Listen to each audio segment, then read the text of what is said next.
Hey, what's up, everybody?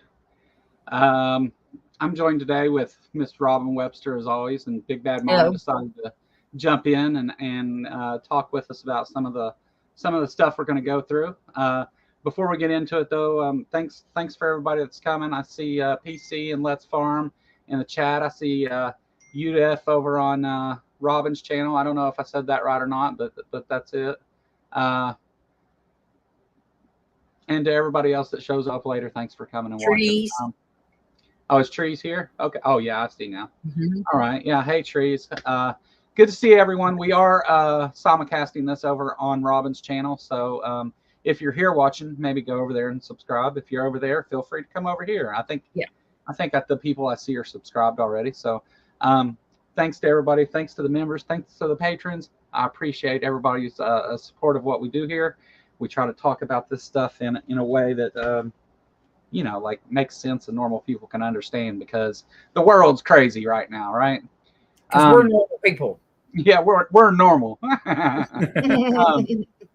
Before we get into the news stories and stuff, though, I appreciate anyone to come and criticize the things that we say, and even challenge what we put forward here. I welcome it. I mean, if you would like to discuss any of this with us, let me know. You can come on and state your case, and we'll talk about it. If you disagree, if you agree, whatever, you're welcome to join us. Just let me know.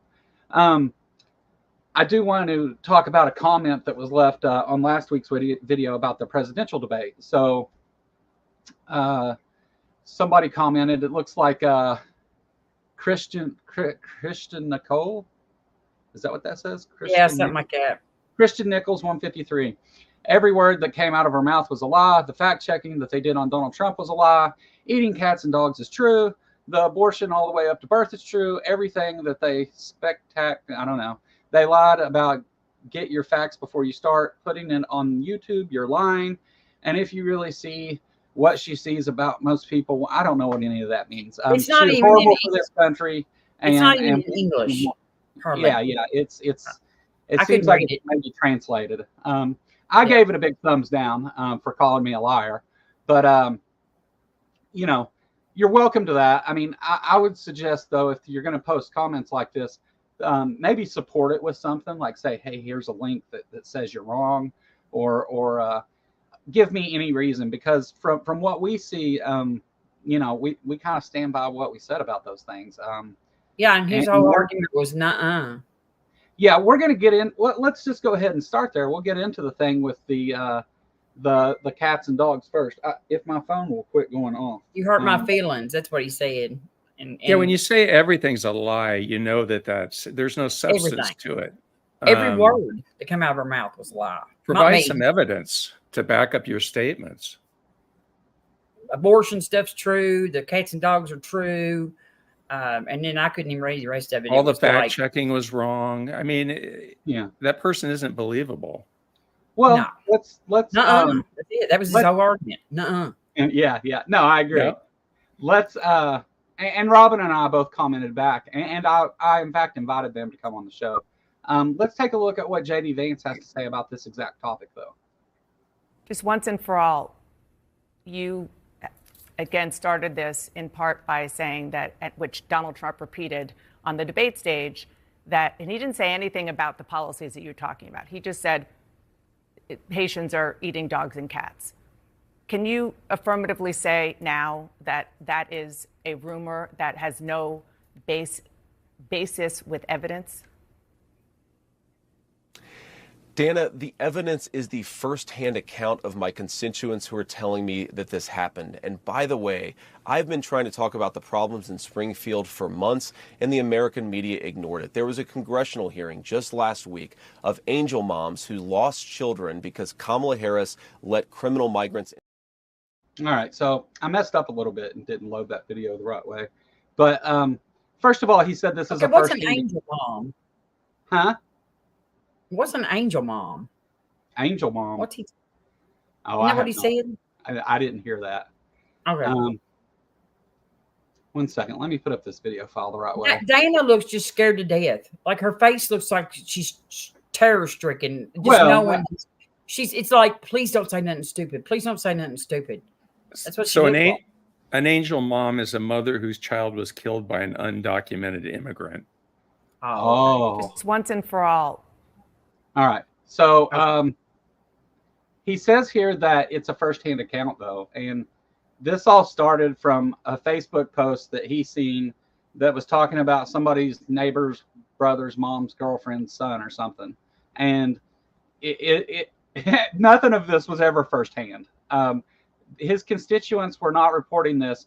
Nobody had said anything until he made the accusation about it, which Trump picked up and said on the debate stage. There's been no reports of anybody eating cats and dogs. There was 2 reports saying that people were stealing geese out of a pond or something, and the sheriff says that both of those were completely unsubstantiated and unsupported, and they were just claims. So he's full of shit. And there was a woman who was. Go ahead, Robin. I don't care if they eat geese. I mean, geese are wild animals. Yeah. You know what I mean? And people keep. I mean, as far as I know, people goose hunt out west all the time. Lots of people eat them for Christmas every year. There's like the Christmas goose is a thing, right? And isn't that eating the goose? They ought not be going and like shoot, like on somebody's pond, shooting somebody's geese that are on their pond. But like they put there, that's trespassing. But I don't really care about the geese. Now, I heard Jimmy Snow say this. We raised cats and dogs and socialized them for our, to be pets. And so we kind of owe them a contract, to not eat them, I think. Yeah, I agree with what Jimmy said about that. So sure. We domesticated them. And somebody skinned a cat, I guess, and it was an American citizen, and they conflated that with it being Haitian immigrants, which, ultimately that's the key to the whole thing, is the fact that they're Haitians. And this stirs up the racism of Trump's support base. Did anybody catch JD Vance saying Haitians are from Haiti? I didn't get that. Yeah. He did an interview on one of the news channels, and he said something about Haitians because they're from Haiti. And yeah. And this guy's just a weirdo, man. I mean, he's just strange, and I can't imagine this person being vice president. And I have to think that Donald Trump picked him as a puppet because he knew he could control him. Because this guy's an idiot. I mean, and I know that's, not nice or whatever, but come on. I mean, this when you compare what he's saying to reality, it's awful. And there's been consequences to this, right? People have threatened schools and caused violence, and even people from his own state have asked him to stop this because it's not true, and he refuses. So I feel like at this point, this gets into like a xenophobic, racist position, which of course, and Trump, of course, threatened to send all the Haitians back to Venezuela where they came from. Haitian. Because the crime rate in Venezuela is nothing now at this point. All the criminals have come over here. The whole world has low crime because they see them all here. They're all. I mean, there's a lot of that. But all right, let's see if I got it back to about the right place here. You with her. You talk about pushing back against me, Dana. You didn't push back against the fact that she cast the deciding vote on the Inflation Reduction Act, which is why a lot of Americans can't afford food and housing. You just said that you're creating a story. Public policy. That's the dumbest statement right there. Whataboutism. Yeah. And also not even the case. That wasn't the main factor in inflation. He's not an idiot, though. He graduated from Harvard. He's a grifter and an actor and a... Yeah. I mean, he hated Trump before he joined him. He called him Hitler. Yeah. So he's just...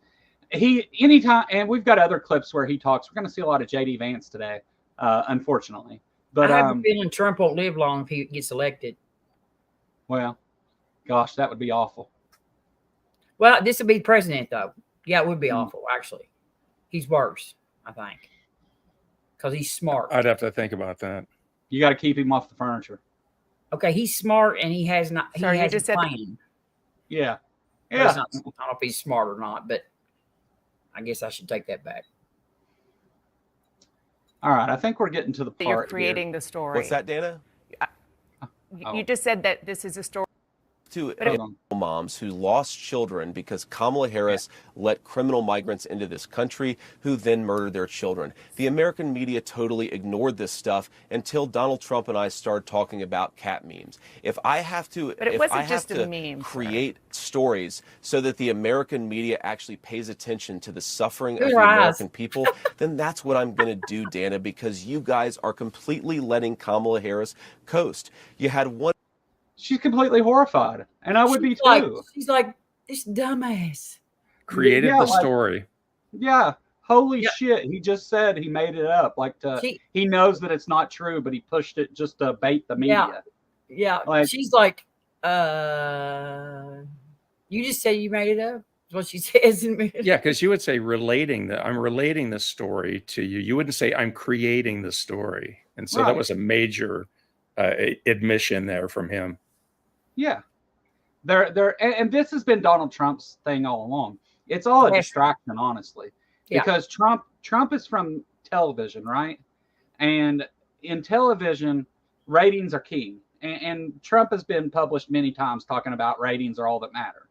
So there's no such thing as bad publicity in his view. So if he's saying crazy shit about cats and dogs and people are talking about it, that's a good thing to Trump. Yeah. Because It's got statistically, a number everybody. of those people will believe it's true. Yeah, and this got everybody to stop talking about his shitty debate performance. Right, right.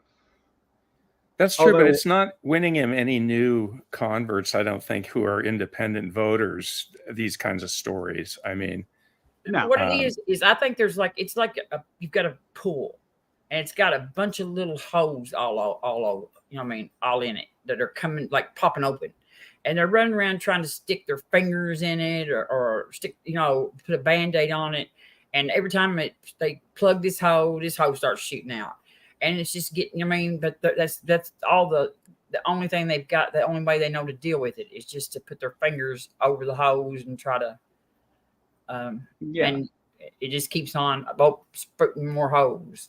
But Well, he also invokes policy here, but I mean, if he wants to talk about policy, and his argument is these people coming across the border because of Kamala Harris, and talks about the bill that she signed a long time ago when she was in the Senate. it didn't have anything to do with border. No. But there was a bill for the border, right? Yeah, And Yeah. Trump didn't want it because look at where we're at. This is what his whole campaign has been about. This is why he didn't want that bill signed. he made the Because- phone calls to not get it signed to the Right. members of Congress. he's shutting Right. down our government right now too. Actually, Yeah. right now they're voting, or they may be done voting on the spending bill, Because and not one won't let 'em single sneak in. Republican had voted for it while ago when I was on there. Yeah, Because- because they won't let them sneak in Right. their extra stuff. Well, Trump told them to shut the government down over it for it. So Yeah. But yeah, he wants chaos as much as possible, and as we're coming up on an election, I mean, October's gonna be rough. yeah. Yeah. As we're coming up on an election, though, the Trump wants to create as much chaos as possible so he can play off that. Yep. And because when you look at where the polls are right now, even with these major things, sure, Kamala Harris has moved up a few points. She has the biggest lead that any candidate has had, during the polling of this election so far. But it hasn't really, that's only by a few points. When something like as crazy as this comes out, you would expect to see a big difference. But people are standing their ground, and they're just split on this. And all this does is encourage more chaos and unfortunately, it's caused a lot of violence and other things in Springfield. I mean, people are numb Bomb to this threats at kind of school. stuff at this point. I mean, the craziness that Trump has put us through in the past, we're numb. Every day there was something crazy going on when he was president. And so when you hear something crazy like this, it's just kind of par for the course. Right. Just go. And, I want to hear her reaction. I love it when she said, when she finally, she just like dumbfounded when he goes. When she, I mean, Okay. Dan, you can tell she's like, please don't say nothing stupid. Oh my God, he did. Yeah. Did he? Yeah. I think this is, I mean, it's hilarious, honestly. But yeah, here we go. Interview with her. You talk about pushing back against me, Dana. You didn't push back against the fact that she cast the deciding vote on the Inflation Reduction Act, which is why a lot of Americans can't afford food and cut it housing. out? You just said We that ought you're to be creating talking a about story. public policy. Her face never Sorry, changes. you just said that you're though. creating the story. What's that, Dana? You just said that this is a story that you Yes. created. So the eating dogs and cats thing is not. We are accurate. creating. We are. Dana, it comes. Oh, he got caught. Dana, you got me. She said her face, look at her face, it never changes. Her face never Yeah. changes. Yeah, I mean, she never smiles, she never does nothing. She just looks at him. yeah, He pretended she's not just to hear. But I mean, like when you're in Crazy Town, I mean, like it's you kind of stand in awe of it, right? I mean, she's just like, what is happening here? This is the candidate for vice president of the United States, admitting that they're creating stories that have resulted in bomb threats to schools and violence against immigrants. Yeah, she's and thinking, by the I way- could be covering Israel right now. I could be. Yeah. And by the way, about the immigrants, those immigrants are here legally. Now, Mhm. J.D. Vance and the Trump campaign disagrees with the policies that allow them to be here legally, which is fine, but that's another discussion. But to say that they're here outside of the law is just not true. They're here. Yeah, and they're the legally. law. They're the law. That's the law. And Yeah. you know, I mean, and yeah, whether they disagree with it or not, they could have changed the law if they'd wanted to, but they decided not to. So Well, I love let's- that look. I love that look on both their faces. Yeah. Well, let's use that to let's just pivot right over to the law. I just like how she never, like her face never changes. She just did circle. So this was published by what the who was this? New York Times. Yeah, this is New York Times. Chief Justice Roberts pushed for a quick immunity ruling in Trump's favor. A report, and you go on to read the article, and I'm going to kind of skip around through this, but John Roberts Jr. used his position as U.S. Supreme Court Chief Justice to urge colleagues to rule quickly and in favor of Donald Trump ahead of the decision that granted him and other presidents immunity for official acts, according to the New York Times investigation published Sunday. Down at the bottom, it talks more about the memo. It says, in the leaked memo, the Times reported that he criticized a lower court decision that allowed the case to move forward. He argued to the other justices that Trump was protected by presidential immunity. He reportedly said that the Supreme Court ought to hear the case and grant Trump greater protection from prosecution. I mean, these Supreme Court justices actually think that Biden is politically prosecuting Trump the way they act. Alito and they know that's not true. But do they? I mean, I really don't think Alito is in touch with reality at all. I think If they don't, they it's have no place to be Supreme Court justices, because you know, and what's his name's been married to Jenny Thomas for all these years. He's got to be a nut. They're on the You know what I mean? take. They're all on the take. Yeah, I know, but they really act like. I really feel like they think this stuff is true, though. I really do. I mean, like John Roberts, I would have thought that I wouldn't have thought he did, but I really think that Alito. I don't believe Alito does. I mean, I've listened to his speech at Notre Dame over the religious stuff and everything. He is so far out of reality that it is just mind blowing how delusional it's not. So look, we have the legislature. the legislative branch that makes the laws, and the executive branch signs the laws, signs them into law, right? Signs the bill and makes make the law. sure that they're executed like they're as they're Right. supposed And the to be. Supreme Court, their job is to interpret the law, right? Not to change the law or make the law or anything else. It's to interpret what the laws mean. So what Chief Justice Roberts is pushing here would be one thing if he said, hey, I think this immunity stands or whatever. But his words were he wanted to do it to protect Trump from prosecution. And that's kind of a problem.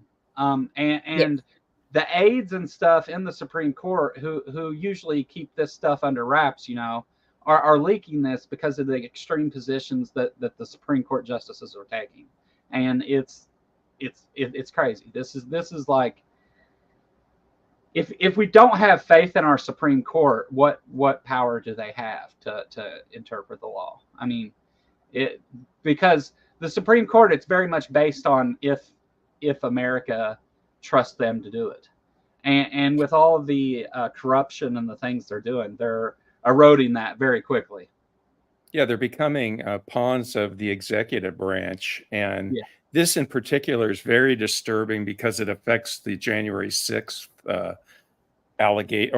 indictments against Trump. I guess there's 4 charges, and it seems like that's why they did this in particular, was I think for that particular case. But well, I mean, somebody spent billions of dollars to get them on the court. You know what I mean? Senator Whitehouse, I went through all that stuff. The Koch brothers and the Heritage Foundation and all that stuff right there. Leonard Leo and all them. They, there was a well-funded, great, just massive, system to get all them in place.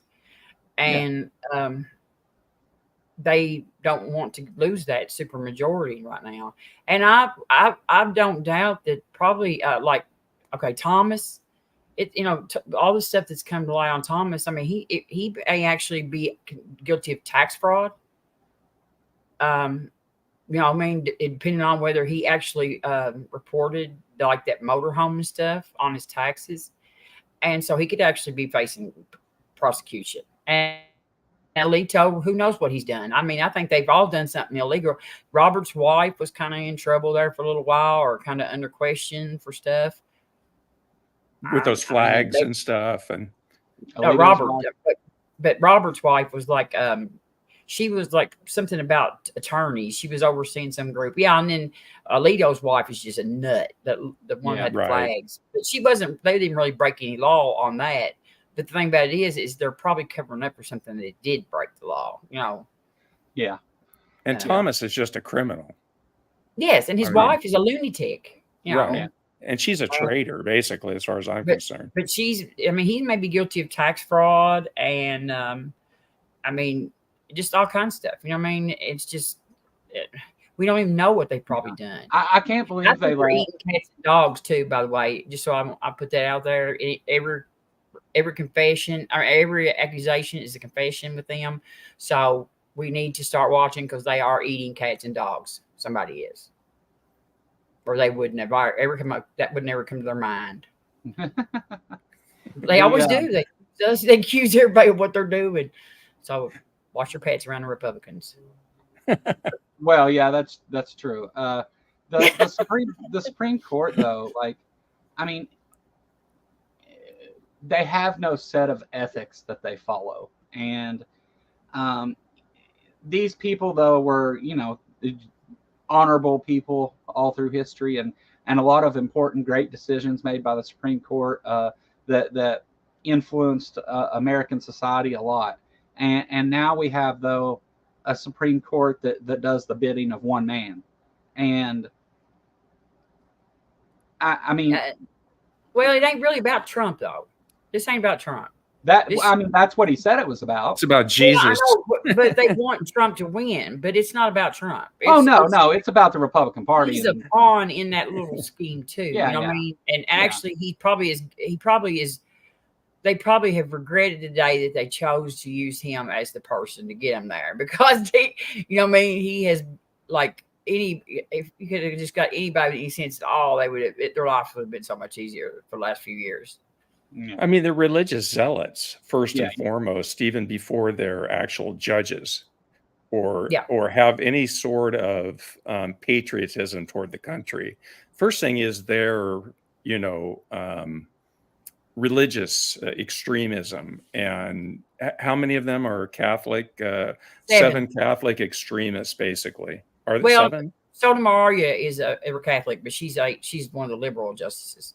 But there's Yeah. 7 Catholics on the Supreme Court. Justice Jackson is a Baptist, and Justice Kagan is a Jew. So that's their religious beliefs. Yeah, we need some atheists on this court. I'd take a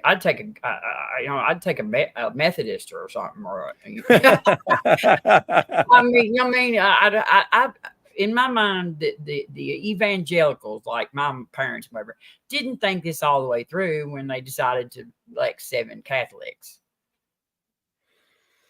And I've said all along that once this all pans out, if they do get control of it and become a theocracy, they'll start fighting each other over the laws and who's in charge.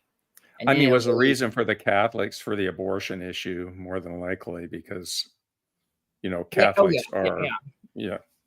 But I mean, you know, but they're just, I mean, they're just, I don't know. It just drives me crazy. I've been screaming about it for forever because I ran it. I got hooked up watching Senator Whitehouse years ago. I've read both his books and everything, and he's been jumping up and down over this stuff forever, and nobody was listening. The Called Examiner says she's mad at how many people have no idea what Project 2025 is. Yeah. I have my sign up. I have a flag, like a garden flag, hanging on the side of my house. Yeah, we did a video going through a whole lot of that. And I mean, maybe we need to do it again. I don't know. But what is wokeness? And she mentioned it in the debate, which I thought was good a couple times, I think, about Project 2025. Yeah, and really though, Trump isn't like big on Project 2025. You know what I mean? But he would let them do whatever they want to do. But JD is. JD wrote a foreword of the book for the guy that wrote Project 2025. He's good friends with him. Trump would do certainly parts of it, including lowering the corporate tax rate once again, which is part of Project 2025. Sign here, Mr. President. Yeah. You can go play golf, and that's all he's going to be worried about. Right. Here's a couple of cheeseburgers. Go ahead and sign this right here. I'm putting up a poll, so keep talking, guys. Oh, Beamsy. I was expecting so much more. Post some. Can you put the comments up on the screen? I can't highlight them. Highlight that one about the communism. Beamsy. Beamsy. What's going on in New Zealand? What's going on in New Zealand?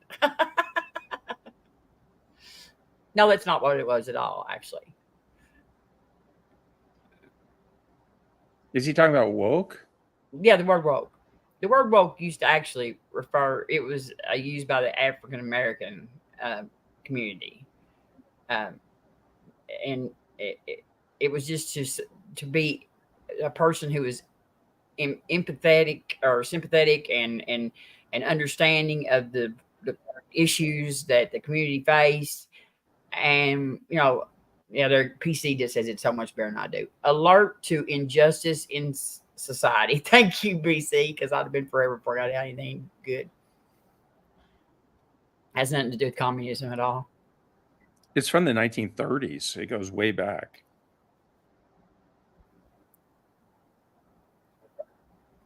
You don't get a cookie for that one, Beamsy. Sorry. Yeah, that wasn't the best take, was it?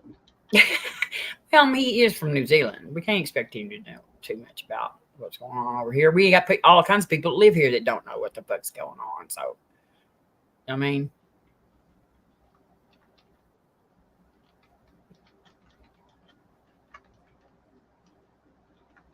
it was originally used in communism. Maybe it was. I don't know, but I don't think it was used here in that context. We don't have anything common. All right, so I've got a couple more clips. Mhm. I've got a couple more clips. One of them's good news from Kentucky. The other one's more crazy stuff from Republicans or about the Trump campaign. Which one do you want to see, guys? Let's see our governor. Go ahead and vote. I love our governor. I love our governor. Well, you got to go. You got to go vote, Robin. It took me forever to do that. I love our governor. We'll let it. Yeah, we'll let it go for just a minute, and then I'll pick one. But yeah, the oh, you put a poll? Oh, yeah, okay. yeah. I'm voting on it now. I'll stay out of it. I'll be neutral. Everybody vote governor. Oh yeah, we already did crazy. I mean, we just did JD Vance, shouldn't we? Oh, that's. Oh, I've got plenty of crazy. Big Bad Mama. Judge Joe sent me a message yesterday and said, well, they are providing us with no shortage of material. Yeah. I said, yep. Yeah. We ain't gonna run out. Yeah, I of mean, nothing. who would have known we're talking about eating cats? And I mean, it is so bizarre. They're eating them. While everybody's voting too, I'll say thanks to my Patreon supporters. Let's see if I can. I'm not good at remembering names, but I know we got Robin and Dave and Regios and Ray and Quinn, I believe. I think that's all of them right now. As far as the paid members on Patreon. Now the other list of Patreon supporters that are unpaid members, I can't remember that many names. I'm sorry.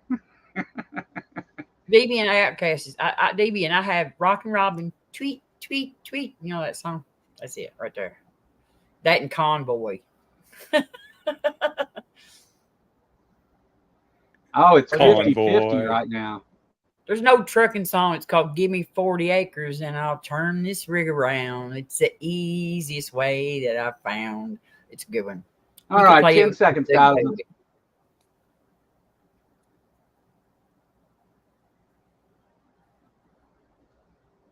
All right, poll's over. It was almost 50-50. It went 45-55 for the governor, Robin. You win. Nobody. All right. So some people didn't listen to me. I'll find out who you are. Yeah. Her saying that wasn't an idea. It was directions, folks. All right. All right, let's watch. In a move that has been contested in Kentucky for years, Governor Andy Beshear is signing an executive order banning conversion therapy in the state. A release from his cabinet said Beshear will sign the order on Wednesday at 10 in the Capitol Rotunda. Conversion therapy has been a controversial practice targeting LGBTQ plus youth, which seeks to change their sexual orientation or gender identity. The American Medical Association has advocated for a federal ban on conversion therapy. The practice was made illegal in Louisville in 2020 when Metro Council passed an ordinance making it illegal for any licensed provider to use it. Louisville was the second city behind Covington to make it illegal. Good job. Awesome. Andy. Good job. Yeah, see, I mean, the Republicans are talking about eating cats and dogs and sending Haitians And Andy's to Venezuela. protecting children. Yeah. I mean, Yeah. Tim Walz said in a speech a couple days ago during one of the Harris rallies that Republicans complained that government doesn't work, and then they were elected and proved that that's true. They're the ones that broke it. Yeah. You have people like Andy Beshear, Tim Walz, that have great ideas that help your average American people. And then you have the Republican Party that wants to benefit everything to billionaires. And Trump has been promising a lot of tax cuts and stuff that just, I mean, it sounds good ideally to not tax, overtime and waitresses and to cut people's insurance bills in half and all the stuff he's promising, but there's consequences to just doing stuff like that.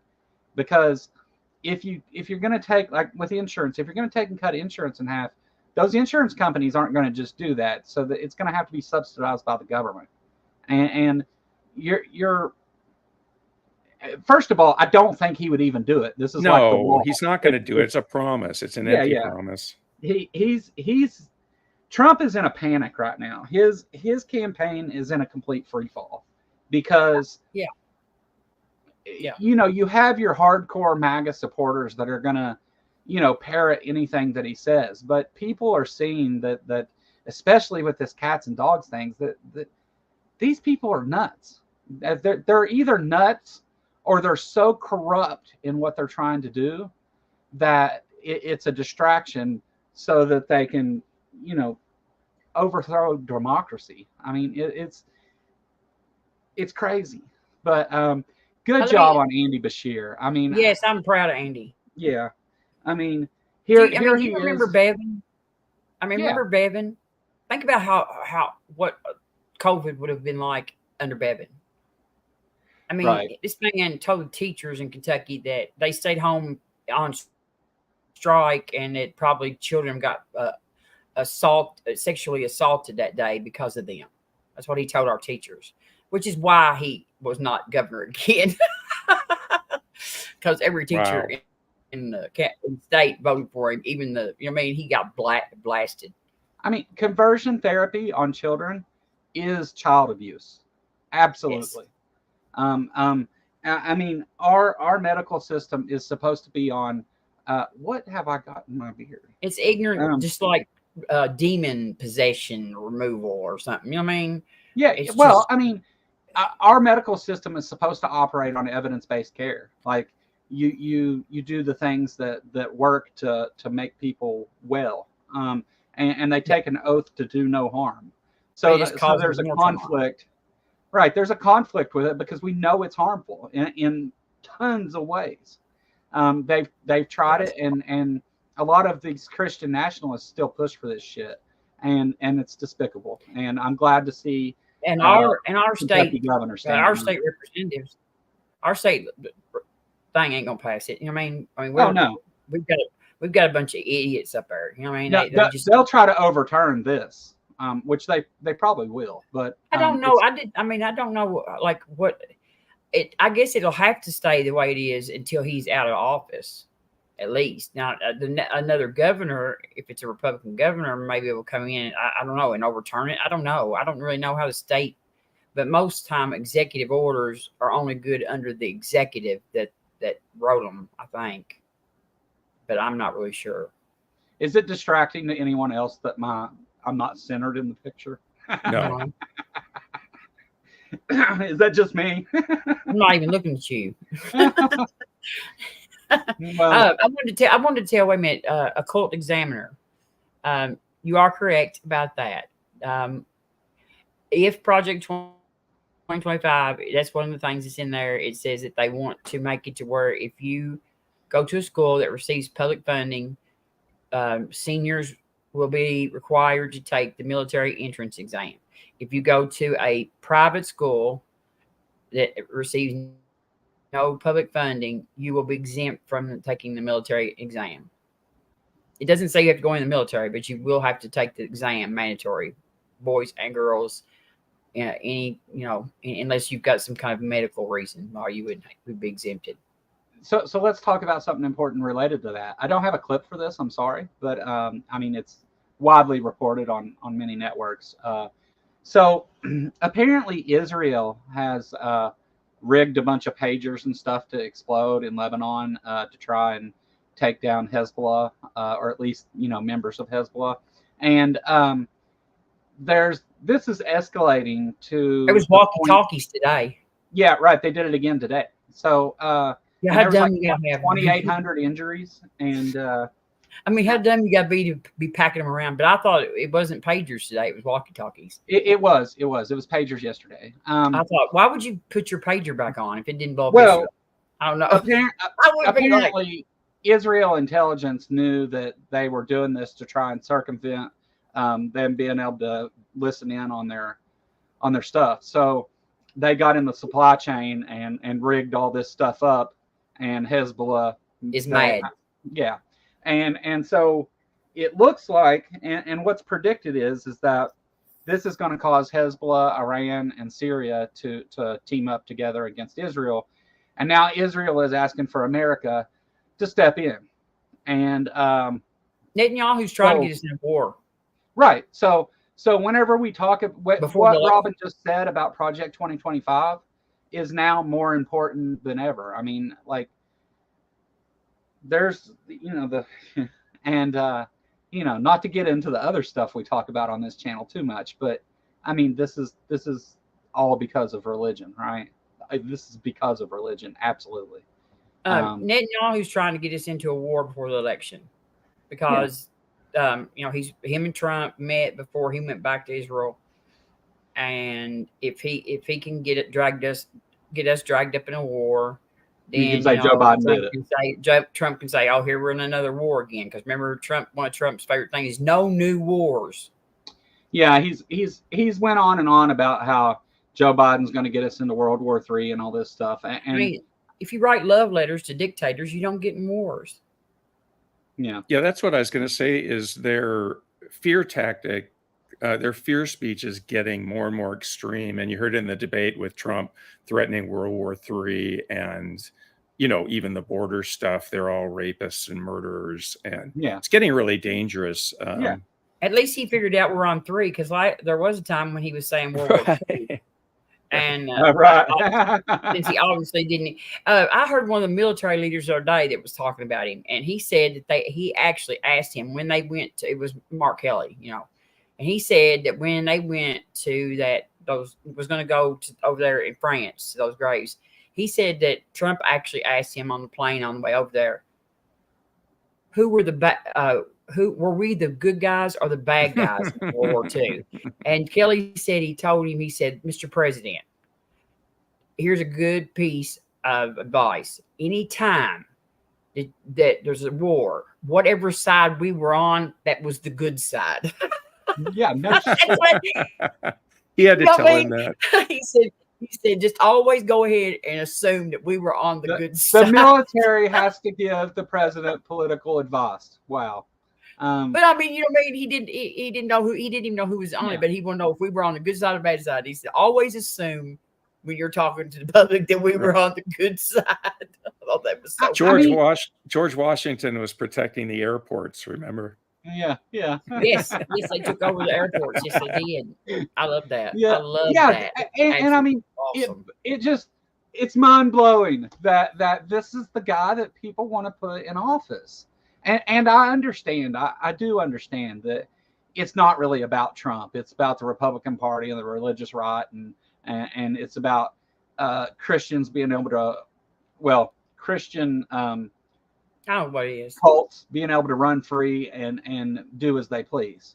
I think the people behind it, they're using Christianity as the tool. Oh, sure. Sure. Yeah, right. They're controlling Christians. Yeah. It really doesn't even amount to Christianity. It amounts to rich people who want to rule the world. They want to be, they want us. They don't want to share nothing. They want everything to be theirs, and they're going to hoard it and keep it away from us and keep us, and that's just the way they want it. And they use religion, like I always have through history, as a tool to control the masses. Well, let's look at it from a sociology perspective. So we have groups in America, and one of those groups would be Christians, and they make up a majority of Americans, right? Everybody agrees with that. It's by quite a margin. So if you're a soulless political candidate with no morals, what do you do then? You want to exploit whatever the biggest social group is and say you'll give them anything they want as long as they vote for you. And that's what Trump's tried to do, in my opinion. But Joe, you said it's not really about Trump, and I would have to push back a little bit. I think there is a cult of personality behind Trump that has driven the party to the right. But those people are not the ones with the money. No. Actually, I agree with you, Big Bad Mama, and I would actually revise that and say that MAGA, a big portion of MAGA, is absolutely dedicated to Donald Trump and maybe even obsessed with him in a cult-like manner. And Yes. you're right. They have, because Donald Trump is the leading candidate and all they're worried about is staying in power, they've driven the rest of the right further right. But they are not the brains behind this organism. Oh, no. No, that's a No. They are The big definitely money. not. They are definitely not the brains in this deal. I mean, they're the Yeah. ones that bought the dog Trump- and cat story, and Trump's they're the not ones playing that- 4D chess. They're just right there with Trump on the same. Trump's the mentality. pigeon. Yeah, and Trump seems smart to them. That's Yeah, I mean, that's why they say he's a stable genius. Yeah. Let's think about that chess pigeon analogy, right? So in this, you think about it. Kamala Harris went and laid out policies and things that she wanted to do, and Trump said immigrant, and shit all over the board and knocked over the pieces, right? Yeah. I mean, like, Eat a dog. Eat a dog. Yeah. He just went to crazy town with it, and that's And came out and said, "I won. So You know what? I mean? What does that tell? What does that tell you about the current political climate, though? I mean, I think that it tells you that there's a huge portion of Americans that don't give a shit about policies and stuff. So what else is it that they care about that Trump's promoting? And he's promoting racism, xenophobia, authoritarianship. I mean, pick one. Which one do you want? He could promote eating dog shit, and they would do it. I mean, he just like.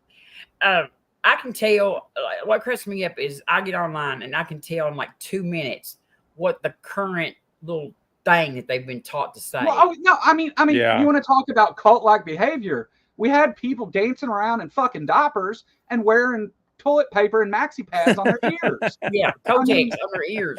Hey, that Kotex is good shit though, because look at his ear.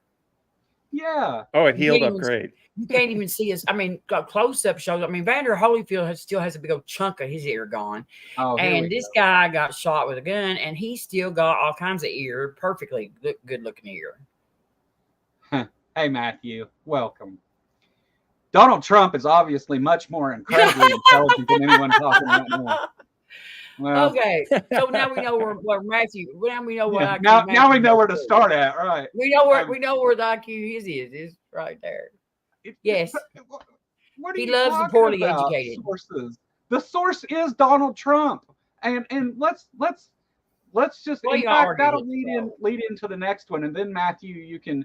Yeah, Trump has more sense. Okay, you're welcome to your opinion.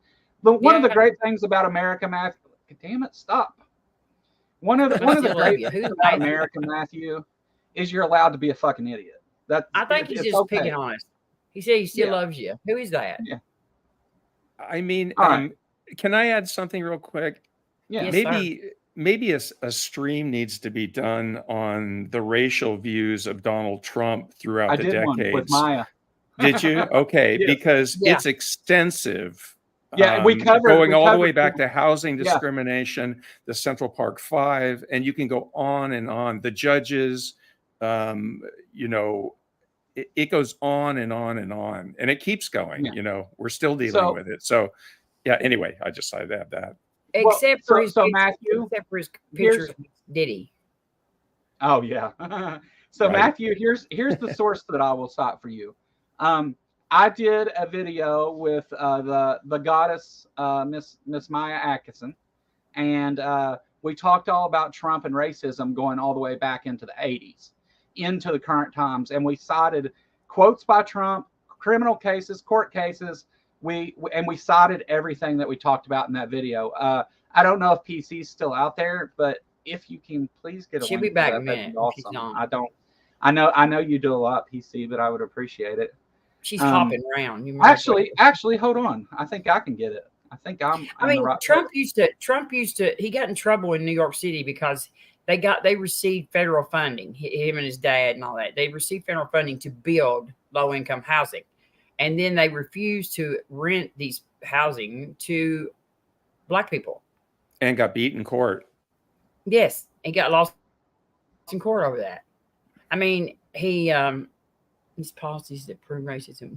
He don't have policies. What name a Yeah, policy? what That's what I want to policies? say. Name a policy. Give me an actual policy. Don't say, oh, he shut down the border or something like that. Give me an actual policy that Trump has or had. An actual policy. So Matthew, I posted a link in the chat there, and that is to a video where we saw that Trump is in fact a racist asshole for over an hour, and we saw all the sources and everything for that. So feel free to go look at that, and if you'd like to talk about it, Matthew, you're welcome to come talk about it sometime. I won't be mean to you, I promise. I you know, I might a little bit, but not much. It won't hurt. Yeah, I mean, but Is Matt Maya says Matt a comedian? yeah. I think maybe see, it's look, him. I invoked her name and she showed up. Right? I think it's blessed to be him. We should introduce those two. He didn't have name a policy. I don't have to name one. You said you must have one. One what? He doesn't have a policy. So Matt, you say you think the left and the right are both assholes, and don't get me wrong, there are corruption and bad people in every group, and there definitely are on both sides in our political system. But here's the thing. The reason that people want to pivot and say this is because it's the only way now that they can try and equalize the left and the right. And the left and the right are not the same.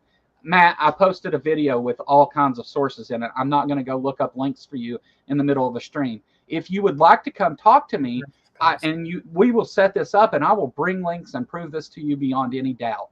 I can show that he absolutely is a racist if that's what you want. You're welcome to do it. Let me. You don't have to appear on camera. You don't even have to talk if you don't want. But me and you can go through this if you like. Let me add something here. If you look at the number of terrorist-related deaths throughout since 2001, do you know how many of them are from right-wingers compared to people who are considered left-wing? It's the vast majority of terrorist events in the United States. So you can't call them equal. You can't call Nazis and progressives equal. I mean, there are extremists on the left, but yeah. America First is not a policy. That's not a policy. It's a slogan. So what you're trying to do here, Matthew, is you're trying to Trump is the head of the Republican Party. So anything that the Republican Party is putting forward, Trump is giving it an okay. I mean, that's why they didn't enact the border bill, is because Trump said no when it was everything they wanted. So to try and then, if you're going to play that game, then tell us what Trump's policies are, because he has none. He has put forward no policies. Hey, tariffs, but he doesn't even have a rate of tariff. You know what I mean? And the tariffs are kind of racist too, honestly. I mean, no, they're against poor people. All poor people. I mean, but which countries are he wanting to, racist? But what countries is he wanting to put tariffs on? I mean, do any of them have white people in it? It doesn't matter what country, because countries don't pay tariffs. People pay tariffs. We will be the ones paying the tariffs. He says the foreign countries will have to pay tariffs. And anybody who's ever took an economics class knows that is just bullshit. Tariffs are not paid by the country of origin. They're paid by the companies that import the goods. They're paid by the consumer, is who they're paid by. Right, they're passed on to the consumer, therefore, right. So, yeah, and so there are, like, in my tax bracket, or whatever, then it's estimated that it would be between $4,000 and $6,000 more per year for the first year for the same stuff that I bought this year. It'd be just, if I bought everything that I bought this year, it would cost me $4,000 more on average for every family. Every family. That's every family. And but the thing about it is it affects the higher income you are, the less it affects you. You can go look at this. This is basic economics. Basic economics. I mean, it's just so stupid that people act like they're in love with tariffs. I'm like, what the hell is the matter with these people? And he made the claim that Trump is a populist. Well, if He he's is such a sorta. populist, why was there a large permanent corporate tax cut that went from 35% to 21% Yeah. for the ultra wealthy? Matthew, answer me that. That was Trump's biggest accomplishment in quotes in office, was that corporate tax cut. I don't While think he the has middle populist class got policies, but he has populist. support. He's got populist support, but his Yes. policies are anything but populist. I mean, they're all skewed towards the wealthy. I would, yeah. I don't know, Matthew. I mean, See, Matthew is supporting tariffs. Matthew, so it's obvious so- that you've never looked up tariffs. So Matthew, I have a couple more things to talk about during the show. My email is the Kentucky Atheist at Gmail. Okay, and there's also a LinkTree link in both the chat and the description that'll take you to all the ways you can get a hold of me. If you would like to talk about this, we don't have to do it on a show or whatever, but I would be more than happy to discuss this with you. But I need to move on and talk about the things I had lined up to talk about today. Okay, sorry. No, it's fine. I love to stop and engage with the chat. It's great. But well, I just want to say that those tariffs are taxes. That's how the United States raised tax money until they passed an income tax. law. Sure. That's So all that it is. is what they are. That they're taxes. It's literally a tax on foreign goods. Yeah, but it's paid by us. Yes. The people that buy the stuff. Right, because this is how Trump's going to pay for the tax cuts to billionaires, right? Right. Whether that's what he's saying or not. I mean, we have to remember Trump is fantastic at saying one thing and doing another too. So, Yeah, whatever comes out of his mouth, you know, that day, you know, he don't even know. But he's not really shocked. He's just he's just. Let me upload this next video so I can pause it and stuff, because I have a feeling we're going to need to stop a couple times. My dog is smarter than Trump. Yeah, Trump's a genius. He's failed at everything he's ever did. I mean, I'm a convicted felon, but I ain't got 34, baby. Because one side is not a democracy and trying to take away everybody's rights and trying to. The White House will install smell revision. like Oh God, Laura Loomer. My God. Yes, Yeah, and now he's committing adultery. Yeah. Well, we don't know that yet, but maybe. Yeah. Okay. So he has to promote those Republican Christian values and things. So let's. I'm going to let this go for a second, and we'll stop here in just a second. and White House speeches will be facilitated via a call center, and the American people will. All right, I cut that off. So hold on. Let me start from the beginning. If Kamala Harris wins, the White House will smell like curry, and White House speeches will be facilitated via call center, and the American people will only be able to convey their feedback through a customer satisfaction survey at the end of the call that nobody will understand. Okay. Here's what I don't get. Why do we keep? Feedback. Yeah. Why do they keep pointing out the racist parts of these things? Because obviously his people do not give a shit. How we're getting there. You're getting ahead of me, Robin. We're getting there. I know, but it just blows my mind. It's like every time that somebody says something racist, they freak out, and then nobody cares. Yeah. All right. So through a customer satisfaction survey at the end of the call that nobody will understand. Republican Marjorie Taylor Greene, who used to be friends with Loomer, responded on X, writing, quote, "This is appalling and extremely racist. It does not represent who we are as Republicans or MAGA. This does not represent President Trump. This type of behavior should not be tolerated ever." That was not on my bingo card. Yeah.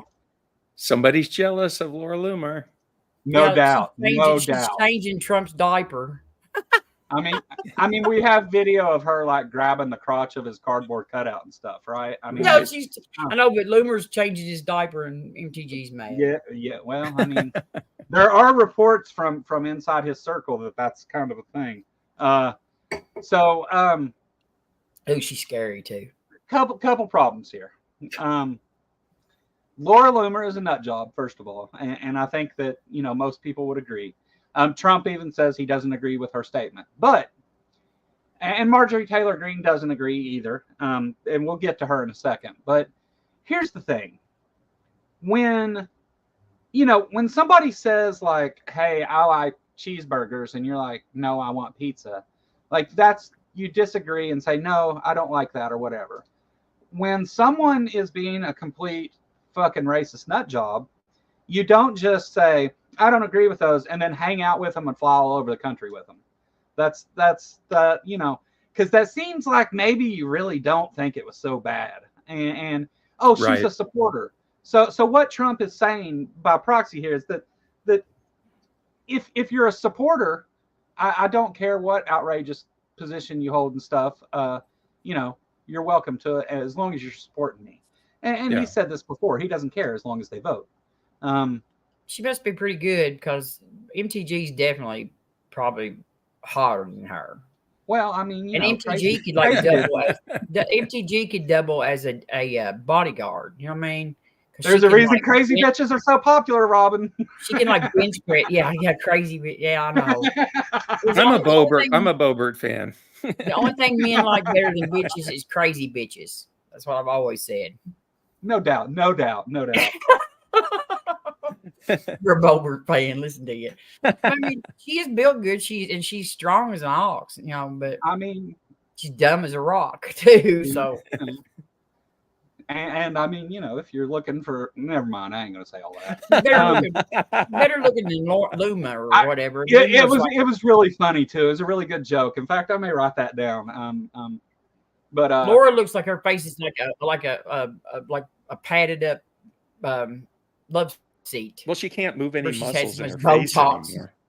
Yeah. Yeah, she's had too much Botox in there. She's like really weird looking. Do you think she yells racist slurs in the sack? Yeah, that's probably what it is. I doubt that Trump.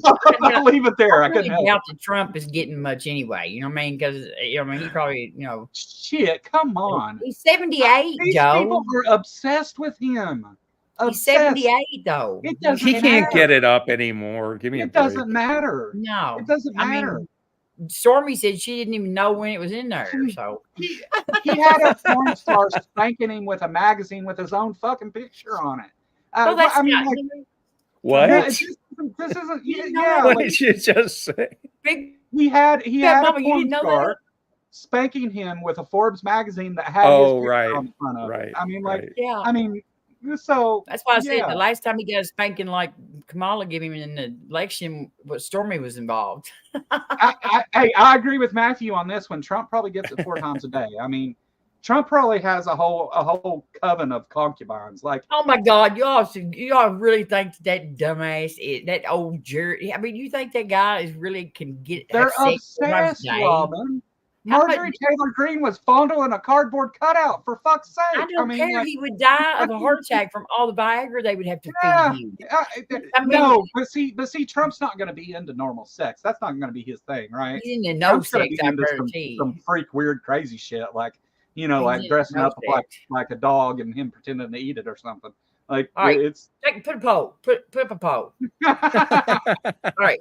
How many times a month does everybody think that Donald Trump has sex? Please ask that poll. Put that in. it chat. needs, Is that needs to like- be an and/or. And How many or. times a month does With he a have sex? person? You can include yes, with person. You can include oral sex or whatever kind of sex. Any kind of where somebody has an orgasm, either him or her or both or none or whatever. But but I put up a sex, poll a that sexual says, "Is encounter." Trump getting it?"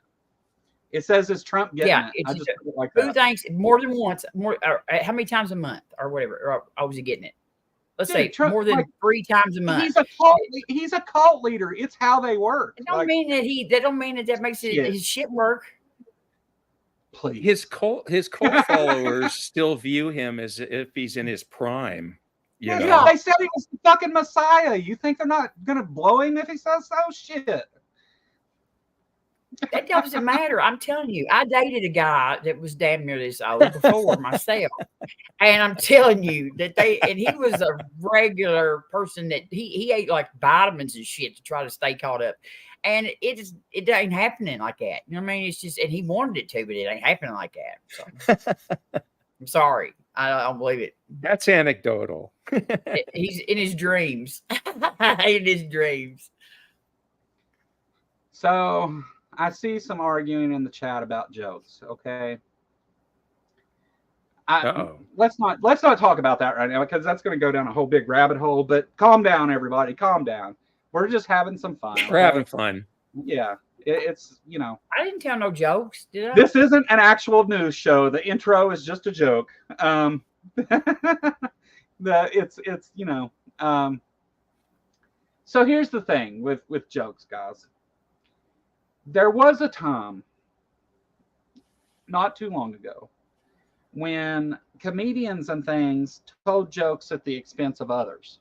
But normally those jokes were laughing with those other people, right? They were telling jokes about people that were there and you know, ribbing them and having a good time with it. Now, at some point, Dave Chappelle maybe, or maybe the Seinfeld guy, those jokes started not talking to the people that were there. They started talking about people. And that's whenever you cross into where jokes can be hurtful. And I think that there are comedians that make hurtful jokes and stuff. I mean, it's not right to continue doing it, especially once you know that it's actually hurting people and things. So there has to be a line somewhere, right? I'm not one to like suppress comedians. I think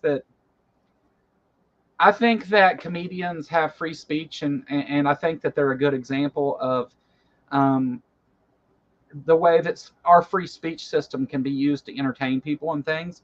But at the same time, if you're a comedian that relies on jokes about the LGBTQ community that are hurtful, or racist jokes that are hurtful, or any other jokes that are hurtful, and you're talking about people rather than to them, you're a piece of shit comedian anyway. So, like, I don't think that makes good comedy. And if you like to listen to those things, that's your choice. But it says more about you than anything else. I used to think, well put. When I was younger, I used to love to listen to things from music from Johnny Reb, which is one of the most racist things you could ever hear, or David Allan Coe. I used to listen to all that stuff when I was younger, and I engaged in a lot of language and things that I probably shouldn't have. But society has changed significantly, and if we don't change with it in order to give everyone, including some of these smaller groups of minorities, the same respect and things that we want from other people, and we make fun of them at their expense and be hurtful, what does that say about our society?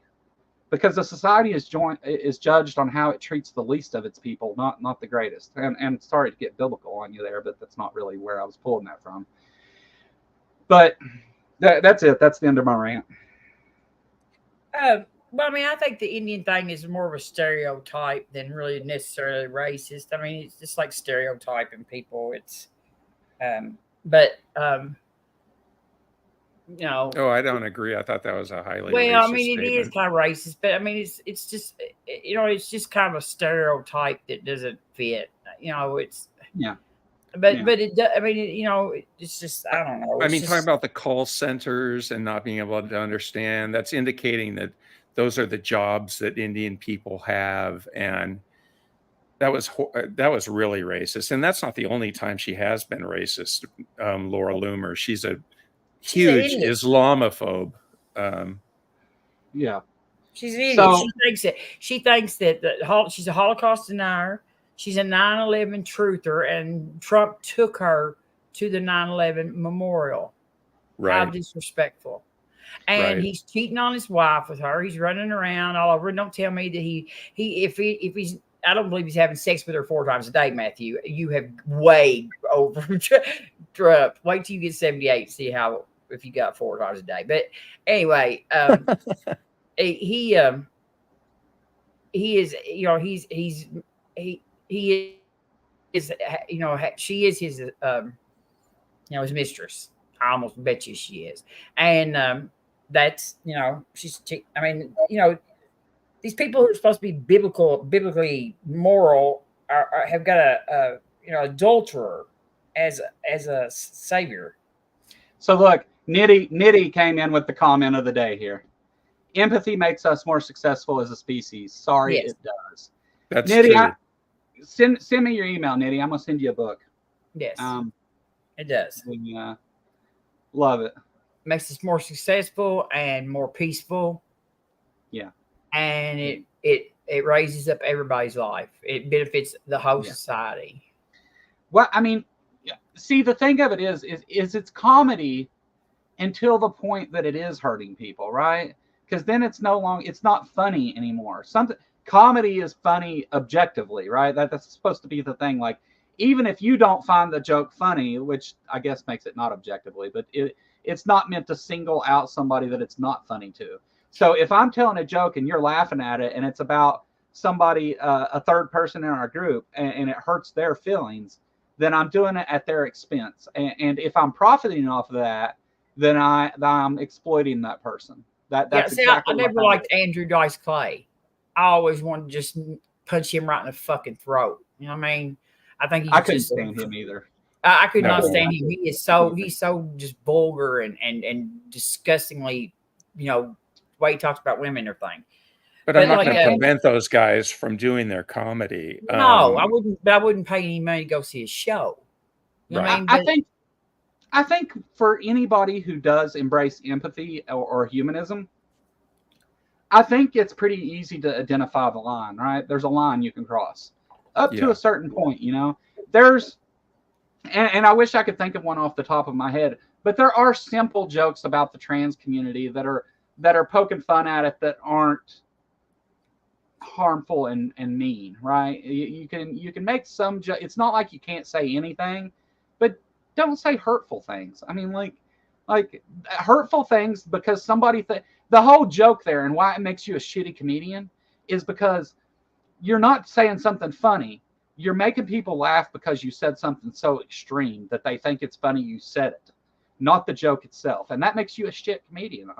I'm sorry. I considered doing stand-up at one time, Matthew, and I write down. I have a whole book of jokes that I've wrote, and whenever I read over those jokes, if I think one of them's too edgy that it's going to be somebody's going to take it as mean, I take it out. And not that I'm a good comedian. I mean, obviously, I don't even do it, but it's just I don't know. I think that Maya said it and I said it too. It says more about you. Yeah, but we're not being hard on you, and we don't think anybody's evil because we don't actually. Most of us believe in objective evil anyway. So yeah, I don't think. Yeah, Matthew, you should really come talk to me. I think it would be a different conversation than you think it would. It takes not a debate. To get not a debate, not at your throat. Let's just talk about it, and we can share it with others or not. It's up to you. I mean, I would be more than happy to talk with you and to not change your mind or fight with you, but just to try and better understand each other so that we can all get along. Because America has been split down the middle, and whereas we used to disagree about things, now it's if somebody's on the other side, you have to hate them and stuff and be mean and all this other shit. And that's not how it has to be. So why don't we get together and talk and work some of this out, Matthew? I don't think that you're a bad person. No. I think you've got some bad ideas, and I'd like to talk about them with you. Anyway, moving on. I won't go down that hole again. Yeah. Sorry, guys. Laura Loomer. Yuck. Laura Loomer. Yeah. I mean, she's but he's in love with Kamala, actually. He really is he likes Kamala. He even said that she was as pretty as the first lady, Melania. He was fond of AOC too, remember? Yeah. Hot women just drive him crazy, especially if they don't pay him any mind at all. You know what I mean? I wouldn't want AOC. She's got the spicy attitude with it too. She's got spicy attitude with everybody. I think AOC is attractive, but it's because of her. It's because her voice. She's strong. She's a strong woman, right? She doesn't. The Bronx girl. Yeah, she doesn't care to call it out and say it and speak her mind, and she doesn't care. She's smart and can talk policy, but she doesn't care to get in the dirt with you either. Right, and she's hot. And Yeah, she's she's hot. hot. What This else? is BBM. She has huge brown She's the eyes. complete package. All the nights complete. Here's Behe. This is the Oh, there you danger are. panel. You're in danger, Behe. Where are you being? Danger, Where are you danger. waiting until the show's over before you show up? That's Behe, Matthew. I told you. Behe, I just want you to know, I love you. Yeah. You're I've unblocked you 3 times, blessed be. Like- Come on now. You can't say I don't like you. How is Just this like a dose dangerous? we miss you just like a dose of the crabs. I block you and you keep coming back. Well, that's not a good joke either. But What, anyway. my joke? You didn't like my joke? no, You didn't no, like my joke about blessed be he being shooed off and keep coming back. So Laura Loomer is of course a racist, and I comment on a lot of her stuff on Twitter, and she constantly posts conspiracy theory stuff and racist stuff. Well, here we have the pot calling the kettle a racist. Marjorie Taylor Greene comes out and says, this is appalling and extremely racist. It does not represent who we are as Republicans or MAGA, except for it does. It messed up my whole bingo card. All right, right. Marjorie Taylor Greene speaking out against racism. Destroyed my bingo for the week. Maybe there is hope for humanity. But that's all that your opinion is less than ours. Getting more awful. Very objective. Who's objectifying? I don't know. I'm laughing, Behe. I'm not angry. I said I love you. How is that angry? Hey, life will be better. You were talking about empathy. You were talking about empathy earlier, Joe. Isn't part of empathy being critical of people as well? Yes. It's not just about being nice and accepting them for who they are. It's pointing out things that you think that maybe they could improve in their lives to be happier people themselves. Uh-oh, Nitty. Big Bad Mama's coming for comment of the day, huh? I already got the book, though. I'm happy. Right. I'm happy. Look how smiley I am. Joe's smiling. We're not angry at all. Like, here's the thing, Behe, and well, do I want to give that away? I don't want to give that away yet. I don't want to say what me and you talked about earlier, Robin. I'm not against you, Behe. I'm not your enemy. I don't. Yeah, I'm not angry. In fact, do you know, coming on YouTube and talking about this stuff and actually seeing like people like Ray Carroll, who started a channel because of what I do, and people who say that the things that I talk about help them. You think I'm angry? This is the happiest I've been in my life doing this. Like, you're just you don't understand what the point is. The point isn't what you think it is. It's not angry. It's not mad. You know, trying to correct people and change ideas isn't because we're angry at those people. It's because we don't want the person who doesn't understand to only be able to hear the voice that is telling lies. There has to be a voice out there countering that, and that's a lot of what I try to do. So, we just wonder why you waited so late to get here. Well, I mean, she's telling the truth right here. You know, me and Maya are probably two of the nicest atheists on the internet. So. I don't disagree. Yeah, I don't disagree. You guys are great. I'm not hardly a goddess though, like Maya, but you know, I'm just the head bitch in charge or something like that. But we just want to know why you were late. Why were you late, Behe? Why were you late? The show has been going on for all this time. Why were you late? Yeah, what's up?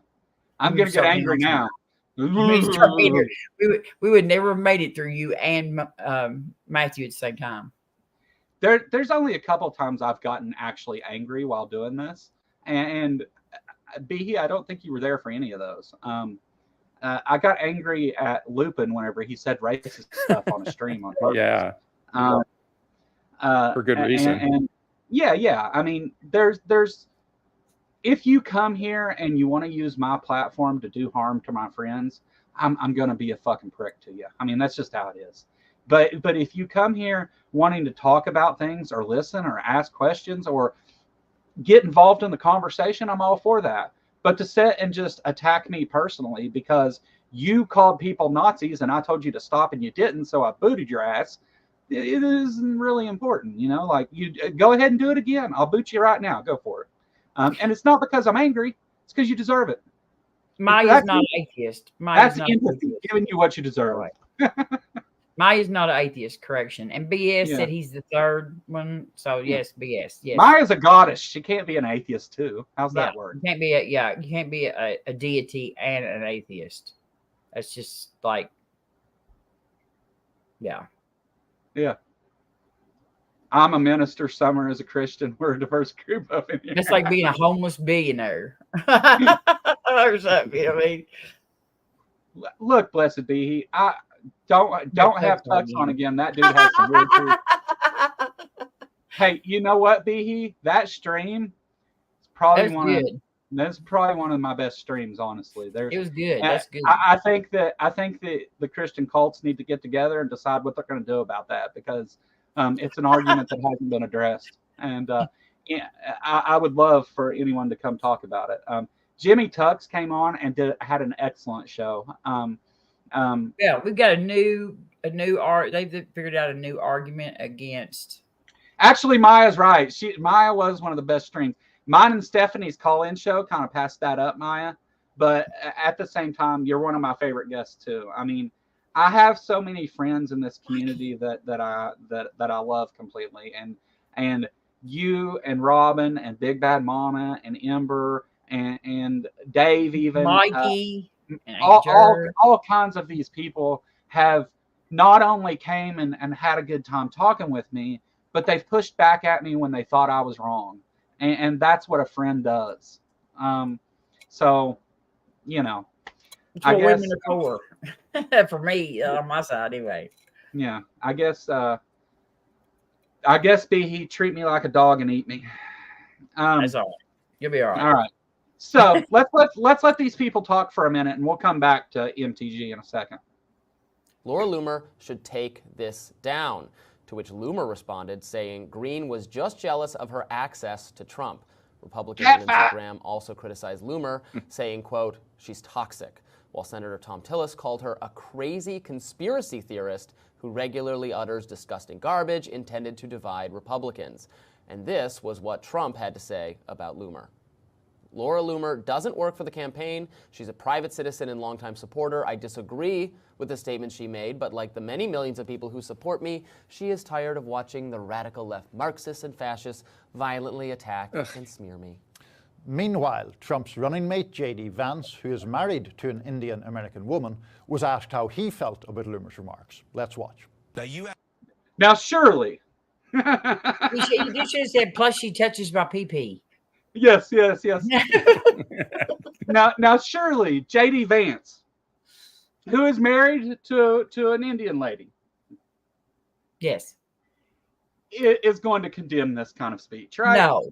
Right? No, he's got to, Robin. They attacked her after they attacked his wife after the well, convention. you know what? He does like being put on the couch at night, so maybe not. Asked about Laura Loomer. Look, Laura Loomer is not affiliated with the Trump campaign. She said something about curry in the White House that I first read about this morning, actually, because I knew that you would ask me about it. Look, Kristen, I make a mean chicken curry. I don't think that it's insulting for anybody to talk about their dietary preferences or what they want to do in the White House. I think what Laura said about Kamala Harris is not what we should be focused on. We should be focused on. Okay, shut up, bitch. I agree with that. I agree with that part right there. No, that is true, but the thing of it is that it wasn't about dietary preferences. That's not right. That's ridiculous. I know, but all of this is noise to distract us from Project. You're right about that. You are.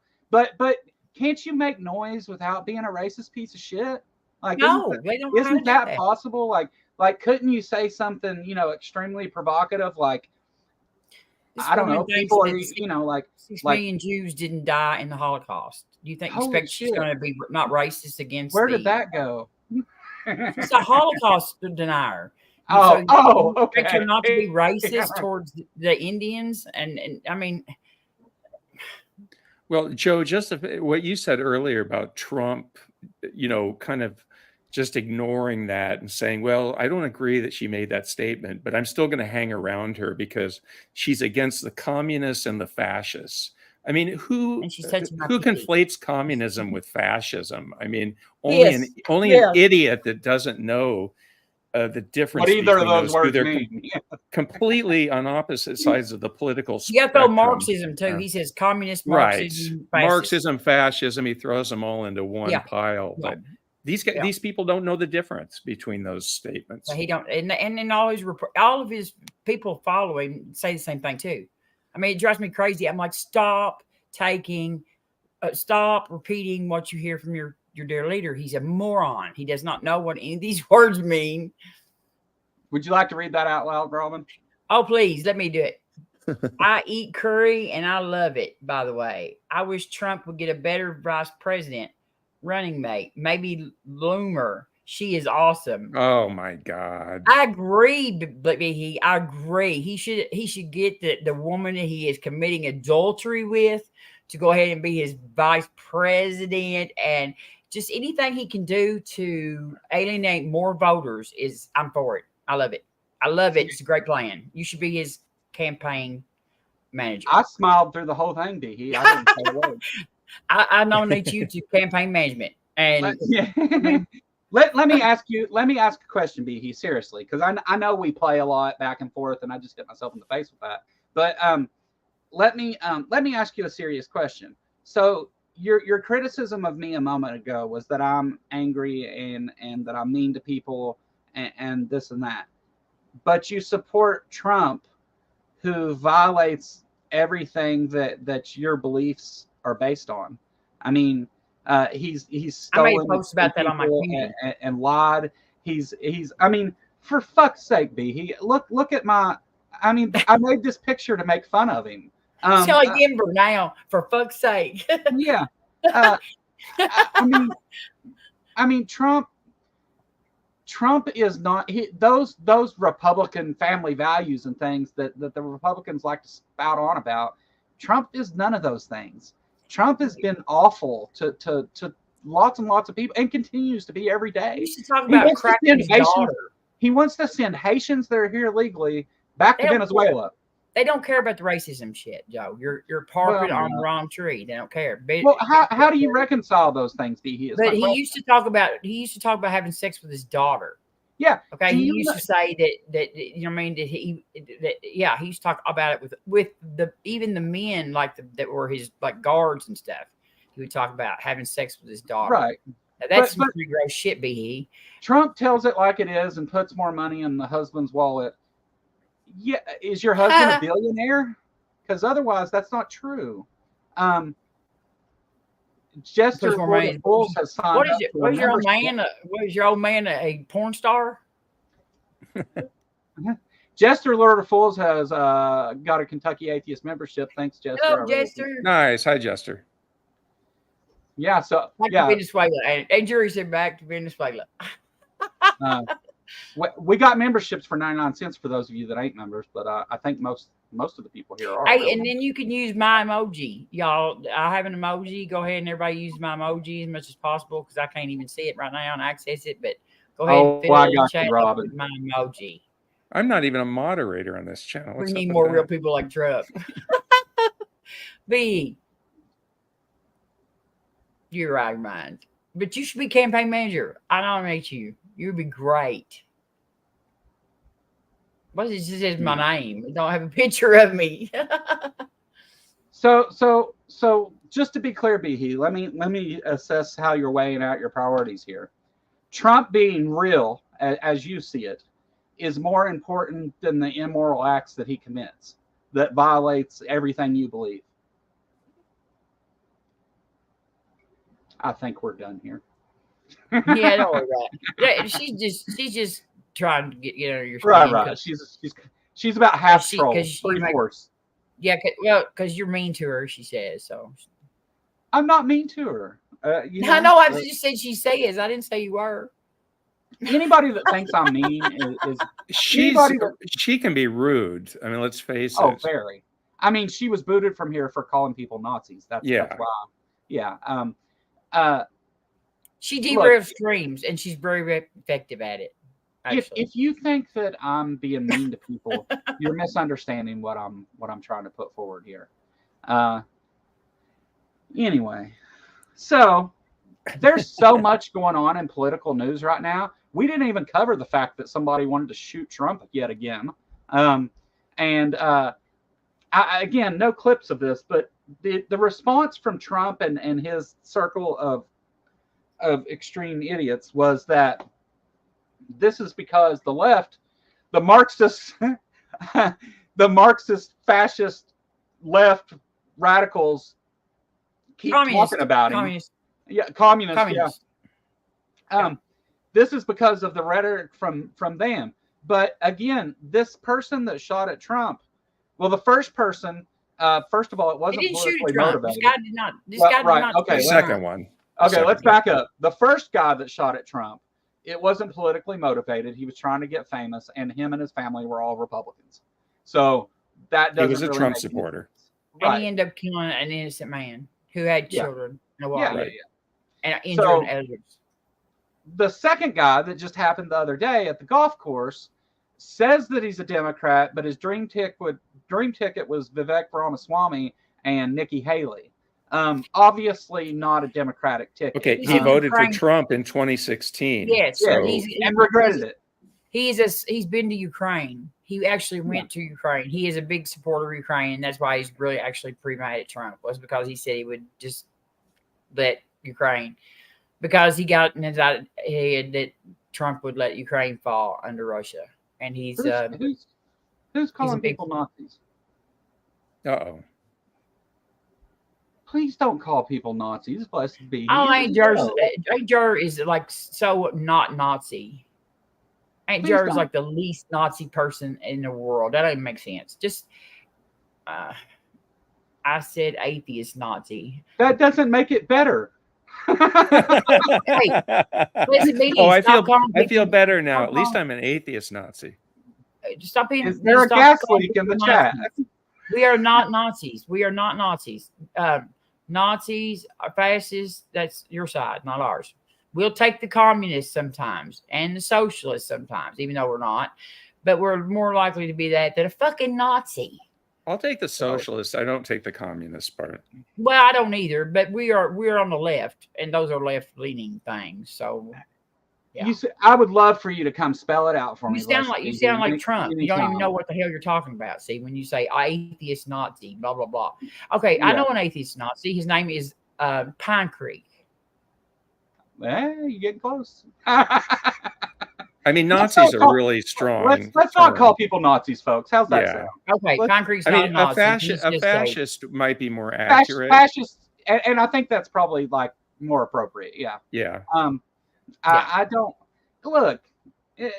Blessed be he. I don't ask that you agree with me or anything else. But one of the rules whenever you enter chat that pops up, it says be respectful to others. So don't call people Nazis, okay? Please. I'm being nice. I'm asking nicely. Especially Aunt Jer. I mean, this being the fourth time this has came up now, I could just go ahead and block you and be done with it and not have to ever worry about it again. But I'm asking you to please not do that, okay? All right. Let's move on. Fuck Trump. No, so this guy, I guess, waited out around the golf course for 12 hours because, that's what Trump does. He knew he would be there. And he didn't get off any shots at the president. He apparently the Secret Service did fire at him, and then he fled in a car and got caught down the road and arrested. And so far he's been charged with gun violence. Out of a bush. Yeah.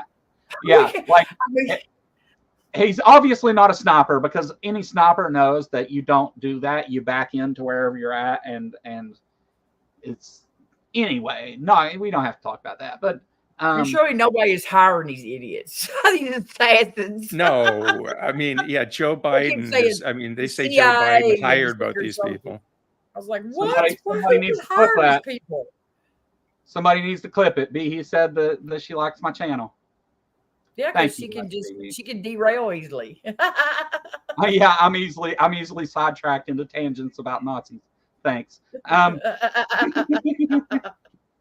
She's least we tried have fun. successfully, is what she's saying. What's up, Nancy? Hello, Nancy from the Apostate Sisters. Good to have you. Oh, Nancy. Okay. I seen Summer earlier.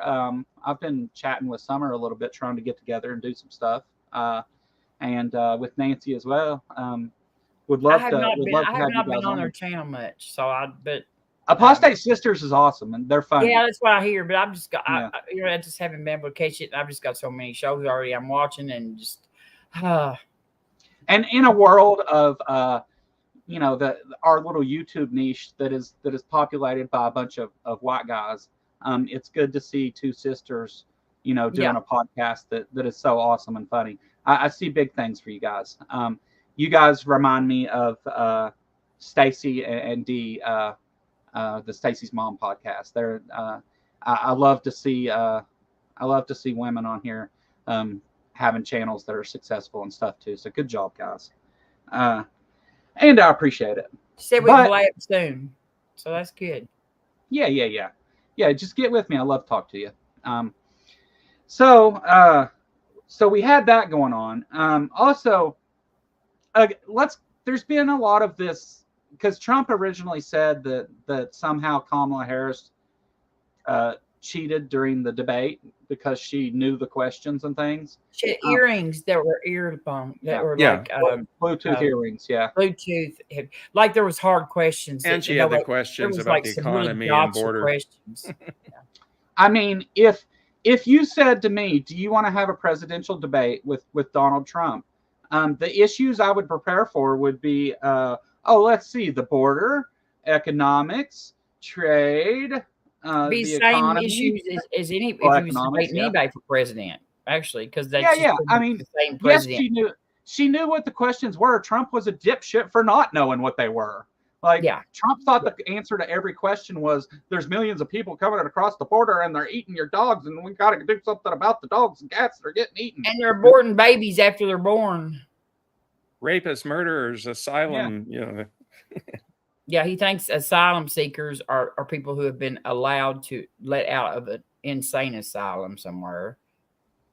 I mean, go check out the Apostate Sisters on the Stacy's Mom podcast.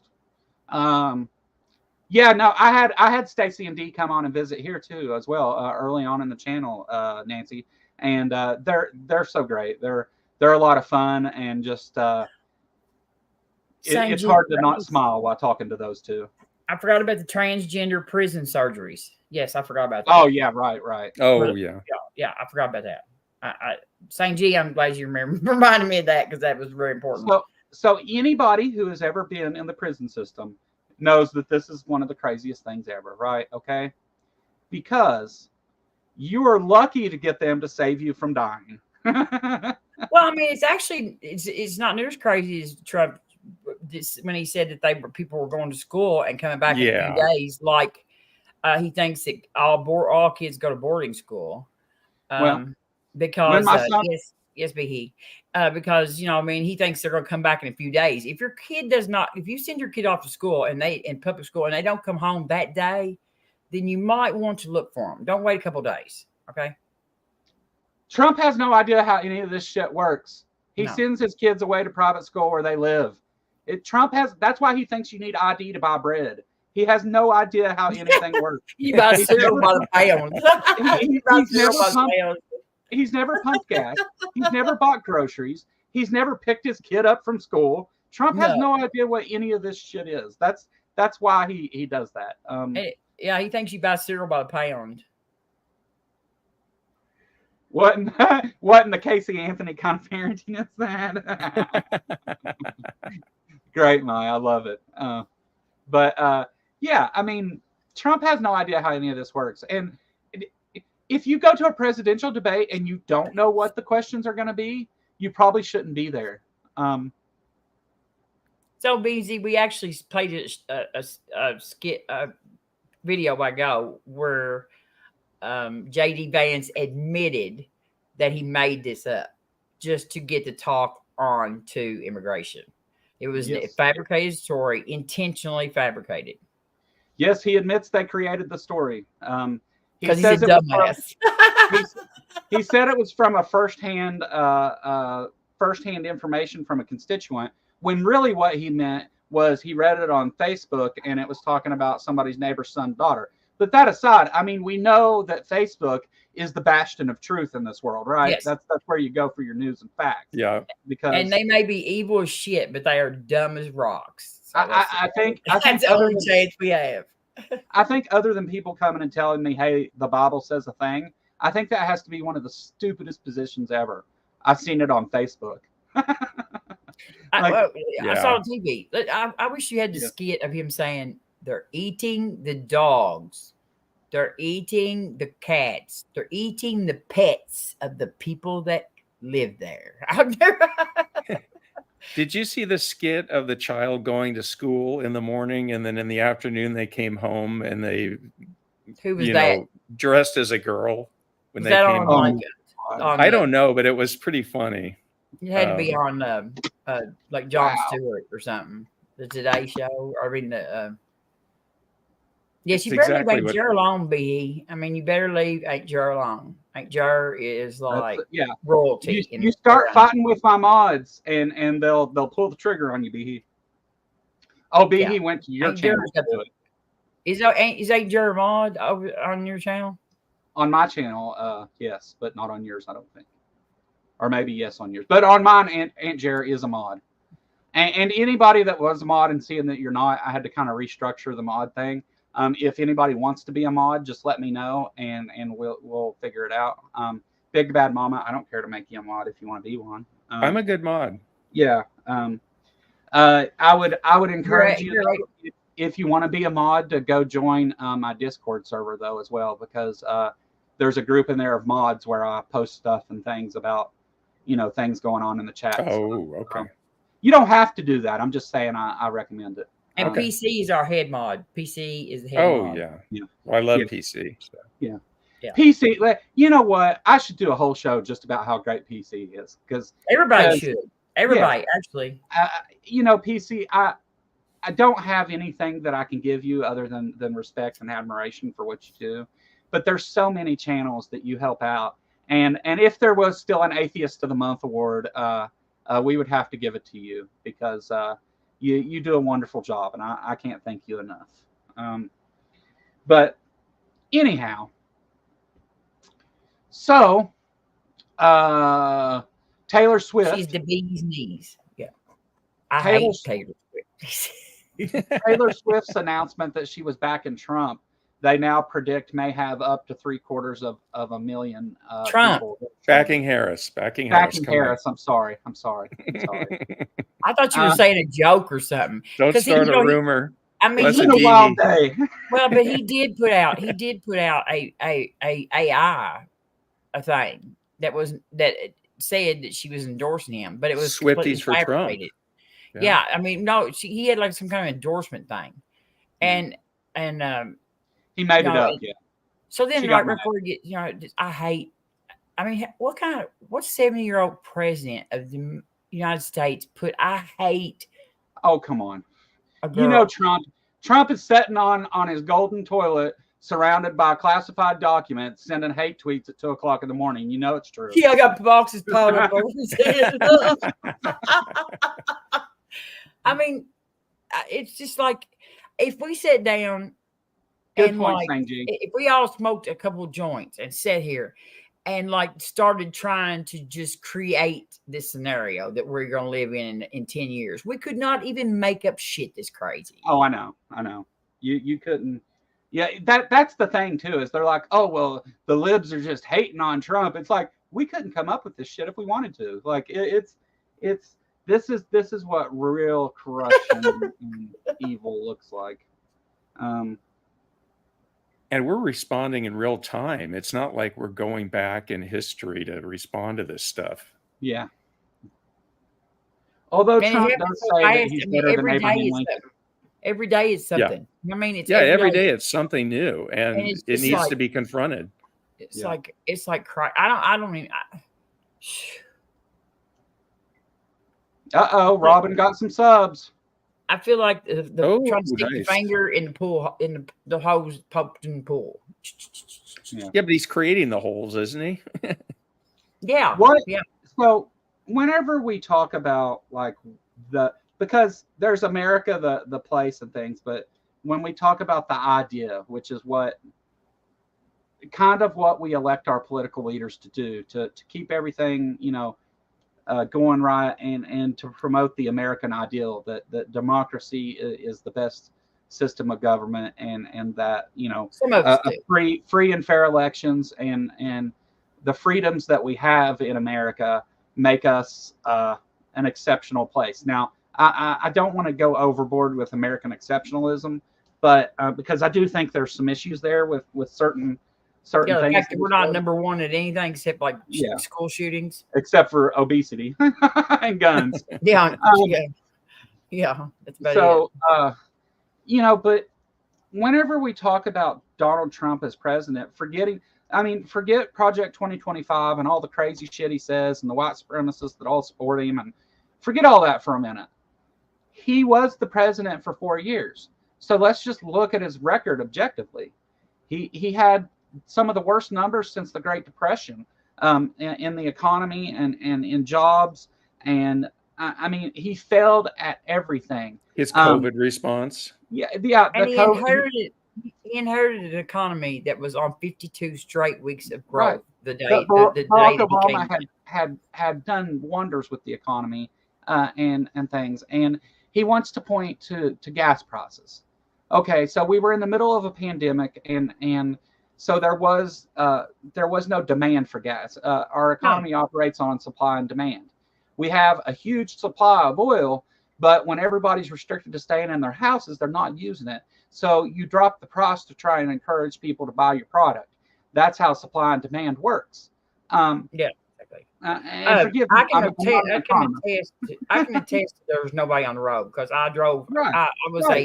I've hauled food, milk, and that was a essential job, and so I was on the road the whole time. We were not allowed. We had a paper that we were given by the federal government that said that they were not allowed to hold us, and that we were allowed to cross state lines. OPEC doesn't support our oil prices anymore, do they? Sorry, I'm sorry, Robin. But we had all that, so so if somebody stopped us and they were like not allowing people in the state or whatever, that we had a paper from the federal government, that said that we were allowed to cross lines. We had food on, and we ran as fast as we wanted to go. There was no traffic. We could drive straight down the left lane. It's not supposed to have trucks in it. Cops would not even pull us over. We were wild. We were wild truck drivers. Wild when we were. I bet you were, Robin. I bet you were. I was doing some super trucking. I promise you. We were all going chicken hogs running down the road. I bet. So actually, if you exclude the prices during the pandemic, Trump's oil prices were higher, or gas prices were higher. Also though, let's point out, and like Al pointed out, the president doesn't set the price of gas. The pandemic had the effect on our economy that a lot of these businesses, because of lockdowns and stuff, didn't make the profits that they thought they were going to make. So whenever all of those things were released, what did they do? They raised prices so that they could make back that money. And I think that's responsible for a lot of the inflation that we've seen. And our supply chains were broken. Yes, that's true too. And the whole world worldwide. The whole world was dealing with this. We had better inflation rates than the rest of the world. Still, we came out of it unscathed compared to a lot of other places. We recovered better than anybody. But you couldn't buy an appliance. Remember, we actually ran out of freaking don't get me started on double burner stoves, Robin. Trump was so full of shit that we ran out of toilet paper. Yeah. Okay. Can I add something real quick? Yes. Something I think we should not forget, and that we should be saying constantly to Trump and the followers. January 6th, the election lies that led up to January 6th and what Trump's role was in leading an insurrection during a session of Congress where they were counting electoral votes, and Trump trying to put in his own electors in place. And that's about as crooked as you can get. And he's all admitted it. There's witnesses that he didn't do anything when the police were getting injured. He doesn't care about the police. Over 100 got injured, and he did nothing about it. And I think that we need to talk about it more because they don't want us talking about it. They want us forgetting about it. I'll address that in a minute, Joe. I'll address it in a minute, Joe. Oh, okay. I got a real good answer for that. Yeah, I think I do too. Oh, okay. Well, go ahead then. No, you go for it. I don't want to be the only one. Yeah. Trump didn't do anything with Operation Warp Speed. He did tell the companies to ramp up their production of the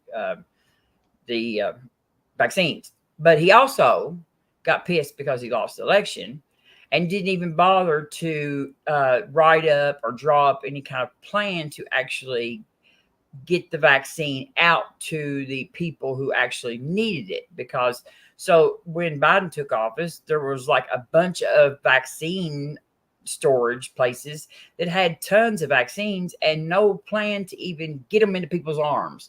They don't do any good sitting in a cooler somewhere. You have to actually take the vaccine for it to do any good. So the mRNA technology that the vaccines are based on existed before that, and even if you Trump don't understand any of it. let's go ahead and give you that, B. Let's say that Trump did an awesome thing with Operation Warp Speed, and he's responsible for the vaccine coming out. What though? Let's look at the context of that though. While he did that, he told people to violate lockdowns that were saving lives. He told people bleach. He promoted putting disinfectant or light inside the body somehow, which doesn't sound like much fun to me. Usually, if the light is hitting the inside of your body, you've won a Darwin Award. The thing of it is though, is that Trump, even if you give him that and say that he did that, he told them to quit testing people so that numbers would quit going up. He lied. It's going to be gone in a couple months. It's going to be gone this summer. It's going to be gone by Easter. And he knew that wasn't the truth. He didn't do anything for the first 3 months of the pandemic. And that was the most crucial, except lie to us. And that was the most crucial time where he could have done something. And he never wore a mask to set an example for the people. He was just a nightmare. And this vaccine would have gone through no matter who was president. It has nothing to do with Trump. So he did rap. He did get like pushed. He did it first. Anybody would have to hurry up. Yeah, but here's the thing. But that's all she's talking about. He didn't do anything about getting it out to people. He did those things, but he made like states bid on getting PPE and stuff. Like he didn't. It was provided to whoever kissed his ass the best. Like it's. Trump absolutely blundered anything to do with the pandemic completely. Yeah. He was responsible for making a bad situation worse. America, if we would have had anybody with the least little bit of competence at the wheel, I think we would have done much, much better. And that's my opinion, but whatever. Right. I agree. I believe Marjorie Taylor Greene would probably be better than that, or Lorna Loomer, or whatever. I don't know, but he was bad. No. I mean, everybody was fine with lockdowns and everything that Trump did, giving money to people and all that at the end of his presidency. But as soon as Joe Biden took over, it was you're doing all this stuff and they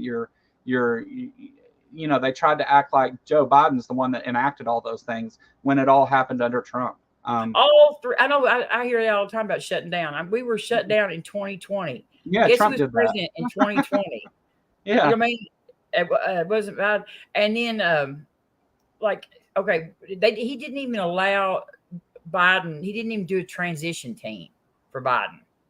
You know what I mean? He didn't. Yeah. Here's why he had never met Kamala Harris. Is because he was such a wuss that he did not even stay around and do the little transfer thing that they do on the 20th when they, when they come in and inaugurate the new president, and they kind of hand over the keys, I guess, to the people's house, to the new homeowners or whatever for the next 4 years, and kind of, just regular niceties that you do in the United States that have been like things that have been going on since like 1780 something.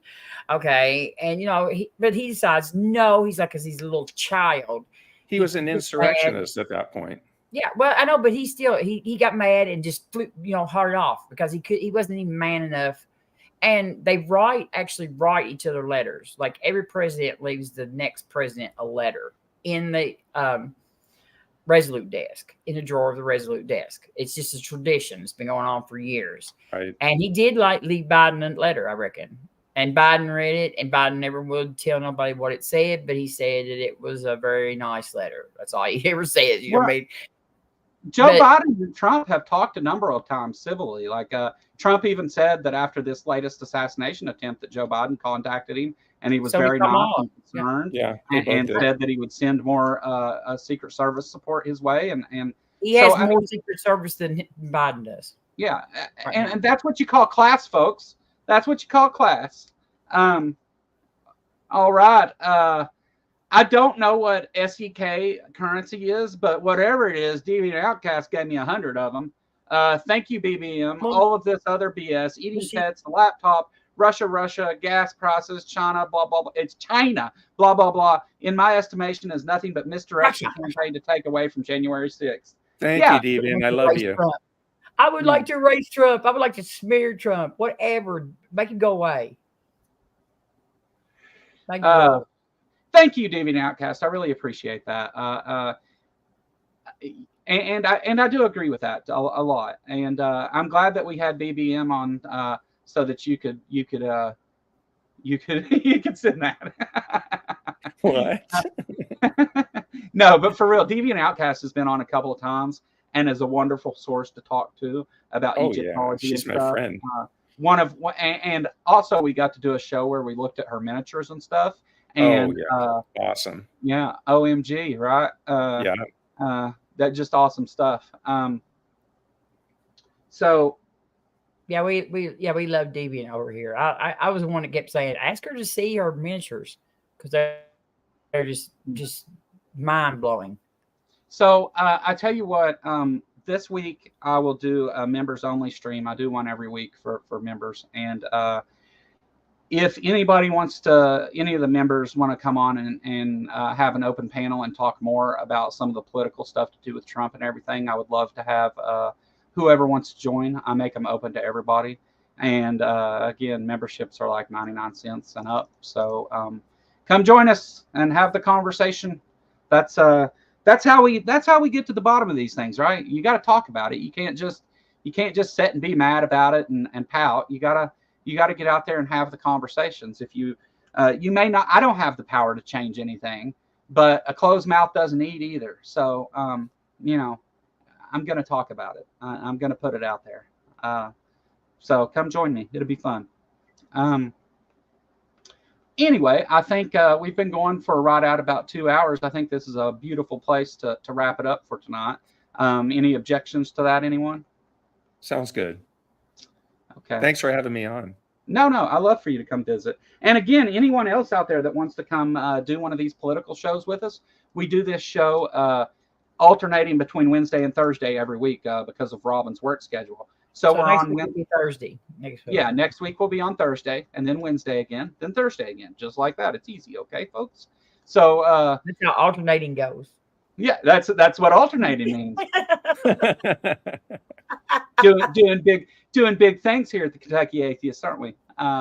But this is one of the funnest things I do on my channel. It's not about religion, and we talk about real issues that are going on currently, and it's not the same old thing over and over and over where I have to tell you how evolution works repeatedly. And I love bashing Trump. Yeah. I get to see the beautiful and intellectual Robin Webster every week, and so that's a plus. Lucky. Yeah. I get to hang out. Lucky. It's all been a scheme. Robin joined my Patreon whenever I first created this channel, when I had 1 or 2 videos, and has supported me ever since then. We talk on the phone. We talk about a lot of the same creators and stuff. She's introduced me to a number of people. She was very instrumental in helping me get Matt Dillahunty to come talk to me, which was an awesome experience. So I enjoy getting together with Robin and talking about things that matter to us. It's a lot of fun.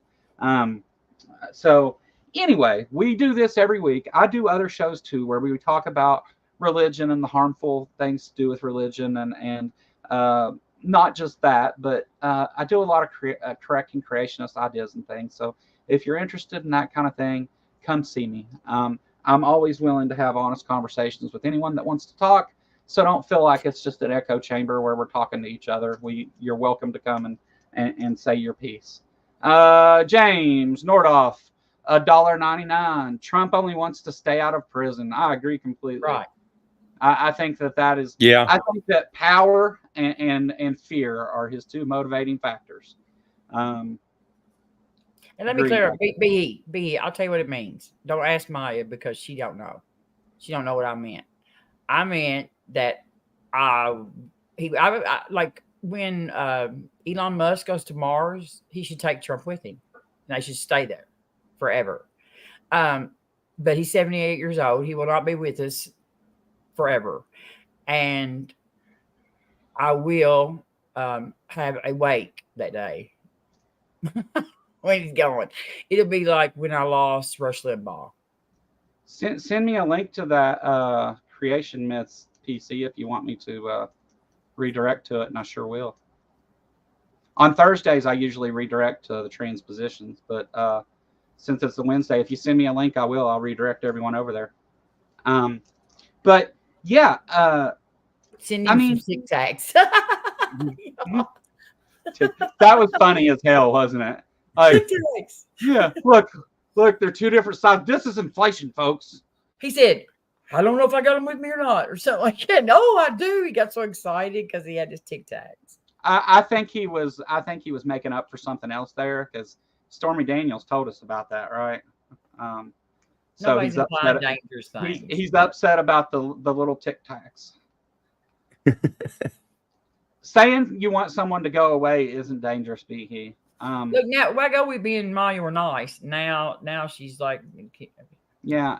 When you start calling people liars and names and implying that somehow we're trying to be harmful to people, that's not. I mean, sometimes whenever you say awful things, I want you to go away, but all that means is that I go and ban you. It doesn't mean anything violent. What was the woman that started the war, the Trojan War? Helen. There's Maya. Right Helen there. of Troy. She's Helen of Troy. She's going to start the war between. Hey, Helen of Troy had it going on, didn't she? Yes, exactly. She's supposed to be the most beautiful woman in the world at that time. There's Maya right there. Yeah. Oh no. But yeah. What do you mean, oh no? Nothing. I think that everybody is allowed to have, their feelings about this stuff, and sometimes, let's go back to the first assassination attempt against Trump. There was a lot of people that said, hey, I wish you would have aimed better, or this and that. And in fact, I even engaged in one of those conversations with somebody that's here right now, and not on stage, in the chat. Oh, yeah, you too, probably. I posted. I said, "How in the hell do you miss a head like that?" Yeah, boy, did I get in trouble for that. So let me correct some things here. While we're very much against Trump, and we do promote, things like treating people equally and not letting people starve and stuff like that. I mean, all those extreme radical left issues. While we do care about those things, I don't think anyone here would say that political violence is the way to get anything accomplished. No. It was a bad take on it, and I admit that myself. And I never said anything like that publicly, but I talked to a few people, and we, said some things. And the fact of it is that if for anyone who's considering that kind of thing, you're only going to make things worse. That's aside from the moral implications and everything else. You're he only should be going to held make accountable. He needs to be accountable. Right. There's people who died because of January 6th and stuff like that, and people whose lives were destroyed because of that. And they deserve justice. And I'll tell you something else. While I wish that Trump had never came into politics, in America, we have rights.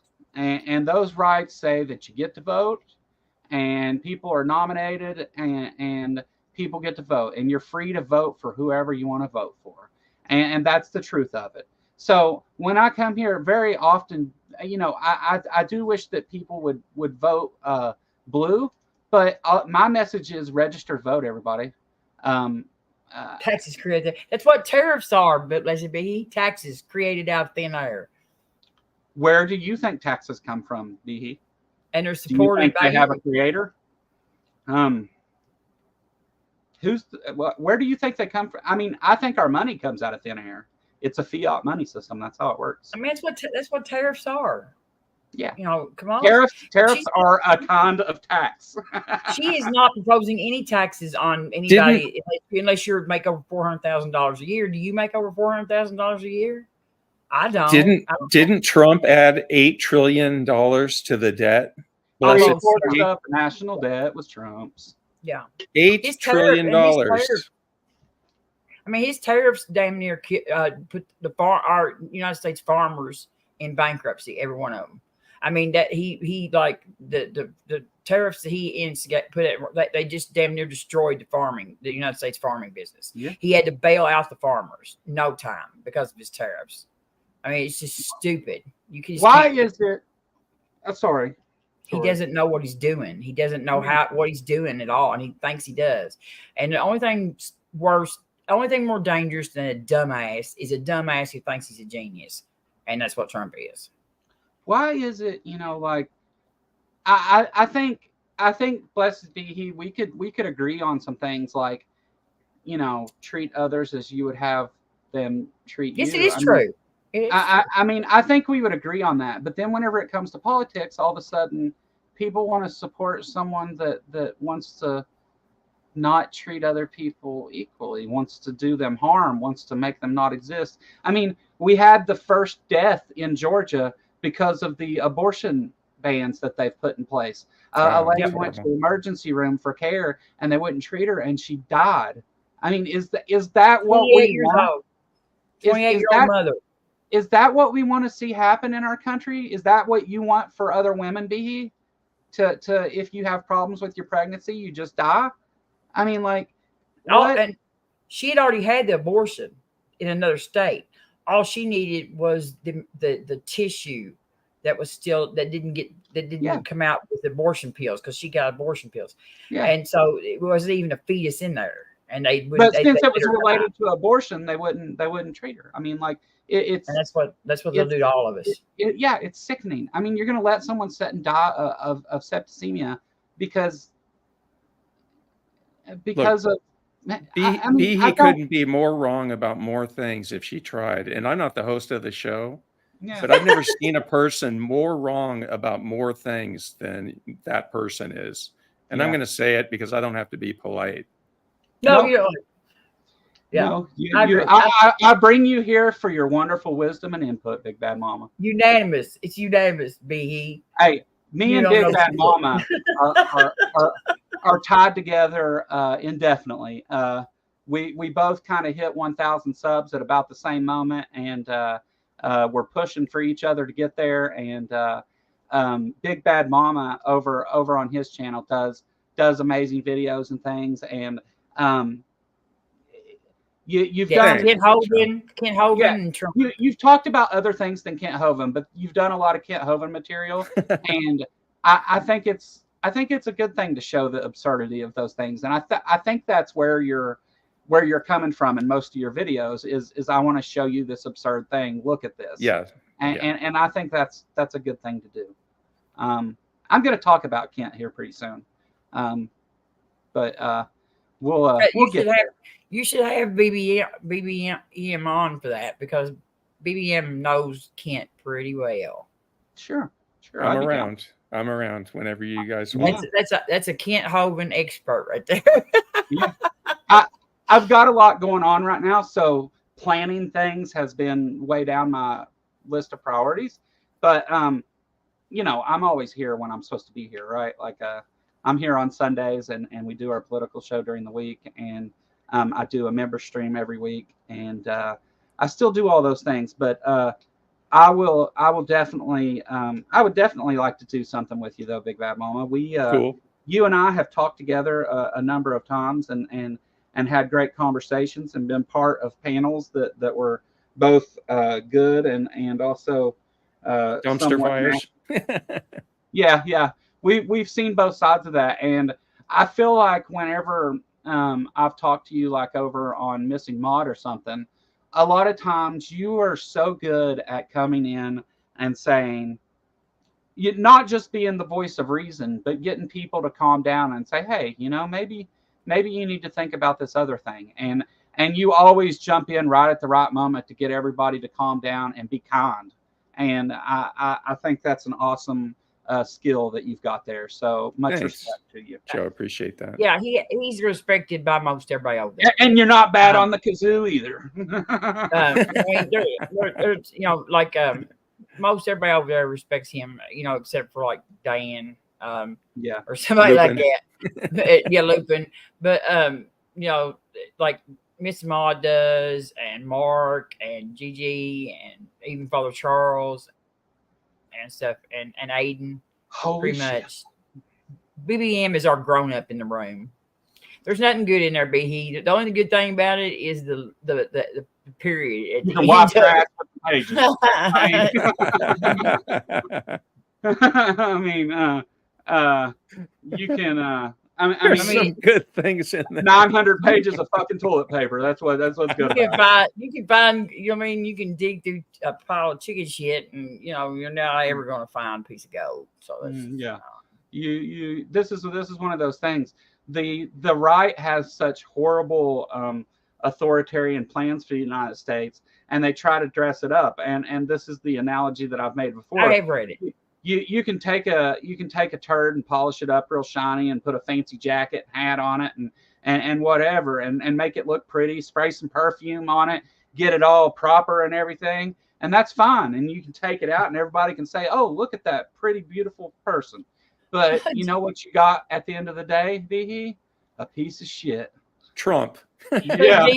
Deviant said BBM has a banjo. I am not good at playing the banjo. No, but you will play. You have your kazoo.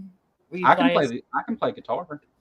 Yeah, but BBM has a kazoo, probably within arm's reach. And when we get ready to go, I wanted him to play. This is a little kazoo.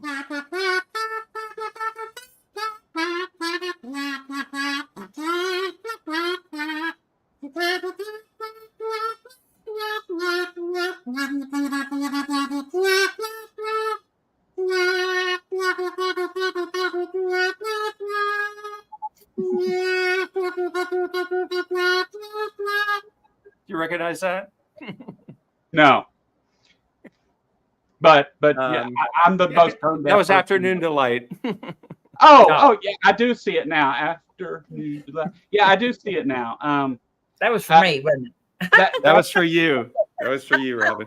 That's why I quit playing. That's what's going to happen when we meet in Kentucky. Yes, a BBM is coming to Kentucky, like maybe next year. And Joe, you'll have to come. We're going to go through Mammoth Cave. Mammoth Cave. I would love to go to Mammoth Caves. Definitely. Hopefully by then my situation is a little better and I don't have to walk there. But I'll fly into Cincinnati. I'll pick you up, Joe, and we'll drive down. Yeah, well, that's good. That's good right there. I'm like 2 hours in the opposite direction. So it don't matter. You're not that far. I'm game for that. I'll go. I thought you were in Erlanger or somewhere. No, he's down below. But only when I was in prison. We could, y'all could go get him and go to the Ark too. We could go to the Ark and Mammoth Cave. I'll come get you wherever you are. That big giant prison down there. I spent some time there in Erlanger. Oh no, that's LaGrange. My bad. Sorry. I was in Erlanger last week, BBM, for the Kentucky Free Throw. Okay, maybe that's where it was coming from. Yeah, it was at the. Are you down by Mammoth Cave, Joe? No. I'm like 30 minutes. I'm like 30 Robin minutes. is right beside Mammoth Caves. I'm right beside. God, I was right there, Robin. Less than a Yes. year ago. It makes me so mad. I know. Yeah. So How bad. you can tell when you're getting close to where I am is you're almost in West Virginia. I live right on the border. Oh, okay. So like if you see my Kentucky atheists, let's see if I can do it. Oh, it's backwards. Right there is where Okay. And I'm like right where his head is, somewhere. Yeah. Like in the middle, You're sort back of there. central, but yeah. And like Right. No, You're down yeah, in the there. yeah. Yeah. Little further south than that. Yeah. I'm an hour from Bowling Green. So But Oh, okay. so I would love to do that. That'd be awesome. Whenever everybody came down in July, right after my birthday, there had been a plan to go to the Ark Encounter and things, but things changed because there was no protest and all that. But still, a group of people came down and visited.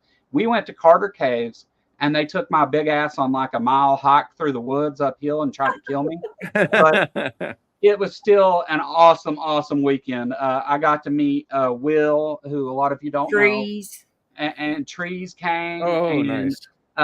Jess, How to Roll an Asteroid was here, all the way Barnaby. from Toronto, Canada. Barnaby came and hung out, and I rode with Barnaby in the truck down 64 for some time. Yeah, I mean, everybody came and got to hang out and stuff, and it was so much fun.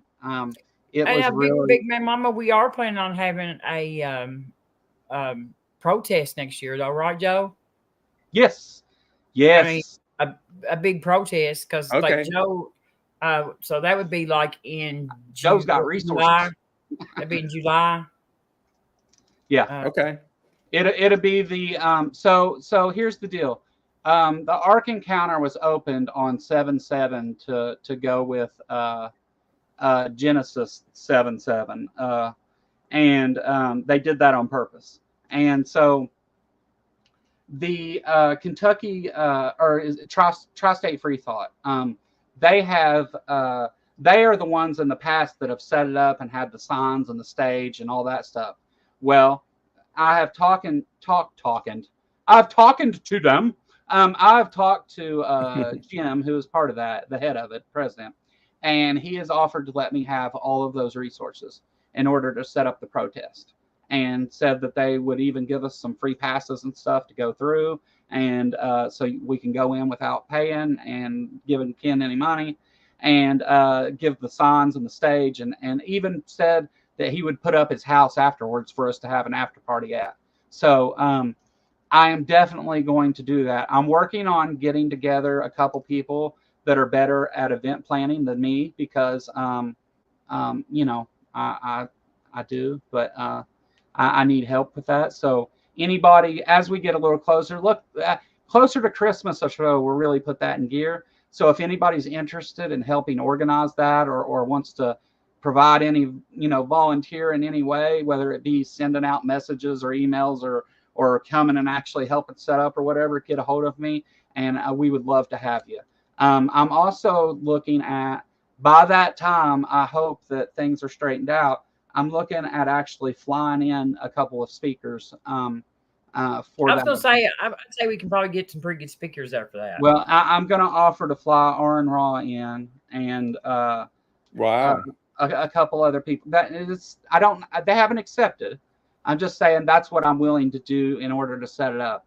I'm willing to take everything I have to make it successful, because it's something that needs to be pointed out as often as possible. I'm going to be having Mark Alsop come back on a couple times and talk more with me about AIG and Ken Ham and the Ark, and not just about, oh, hey, dinosaurs don't need saddles, but about the actual events that have led to this happening, and some of the the behind the scenes money and corruption and things that's taken place, and how it's actually Kentucky taxpayers at the end of the day have had to foot the bill for Ken Ham to lie to children about science. Yeah. So exactly. I understand that the creationist argument is almost low hanging fruit. Like, I get it, but it's also something that 47% of the people in Kentucky believe, and it's important to me to address those issues. So I have no desire to debate Kent Hovind. I don't. It's not hate on anybody else that does. It's not that. I think that there's people that do an excellent job both debating and covering Kent Hovind, and I think Big Bad Mama is one of those people that does a good job covering him. But if you know me and you've been here and you understand how I am, you can see that that's probably not the best avenue for me to go. There's better things for me to put my attention on that matter and may actually be able to make some change and promote the community that makes all this possible. So I'm not really concerned with Kent Hovind. I'm concerned with the bad ideas and things. But for me, Ken Ham is the bigger evil in that situation. AIG. He's the bigger fish too. AIG is absolutely getting into the homeschooling system because it's not regulated hardly in the United States. So now we have, starting at a very young age, they're feeding kids lies and things about science, which stifles their education and things. I mean, these kids could grow up to do wonderful things, but if they spend their whole childhood being lied to about how the world works, then they have to start all over whenever they're older, and that's sad and should be considered abuse. And it's hard to do. It's hard to start over. Yeah, it is. I mean, many of us have been there, me included. It's whenever I first found out that I was lied to about certain issues, I didn't say, "Oh, I was lied to. I guess I'm an atheist." That's it, you know. Like, I went angry. I tried to confirm that my faith was true. Like, I tried to rationalize my way around it and be like, well, maybe if it's this way, maybe that's just the way it was worded. And these are primitive people and they didn't know how to explain these things. So they did this. I mean, I tried every way in the world to do it. And every time I did that, I said, well, let's go look and see if any other body, Jesus fucking Christ, if anyone else thinks that way. And whenever I went and looked for that, I did find people that did, but I also found the rebuttal to that argument. And to me, I wasn't that attached to it. It all, to me, it looks like mythology and legend. I mean, it's all just, it's the exact same as the Greek gods. It's just mythology. It's just pretending to know things you don't know. And so then you try to explain the world with supernatural things because you don't understand the natural processes that make it work. Now, that's one thing, though. But Ken Ham takes it a step further because he has actual people with degrees who are supposed to be experts in biology telling you that evolution isn't true when it's the cornerstone of biology. I mean, there is at a time you cross this line where it goes from magical thinking into deviant behavior. And now Nancy has a good point. It's like mythology because it is mythology. Yeah, looks a lot like mythology because it's certainly mythology. I talked to my mom today, and my mom is a believer, and she watches some of my shows now. Actually, she didn't for a long time, but I talked to my mom, and she's actually coming around to some of the things I talk about like how the Bible was written, and like, fine, you believe this is true or whatever, but let's start on flat ground and say that here we are, humans, we're in this world, we have no idea about the Bible or any other religions, and we're looking at the world around us. How do we explain it? And whenever we do explain it, at any point can we find a reason to invoke a God? And I don't think that we can. And since the Bible is the only source for that particular God in this case, I mean, they all have their holy books, but since the Bible is the source for that, and the Bible is most definitely wrong about many things, and it asserts things that are just not true, first of all, and that are wishful thinking in a lot of places.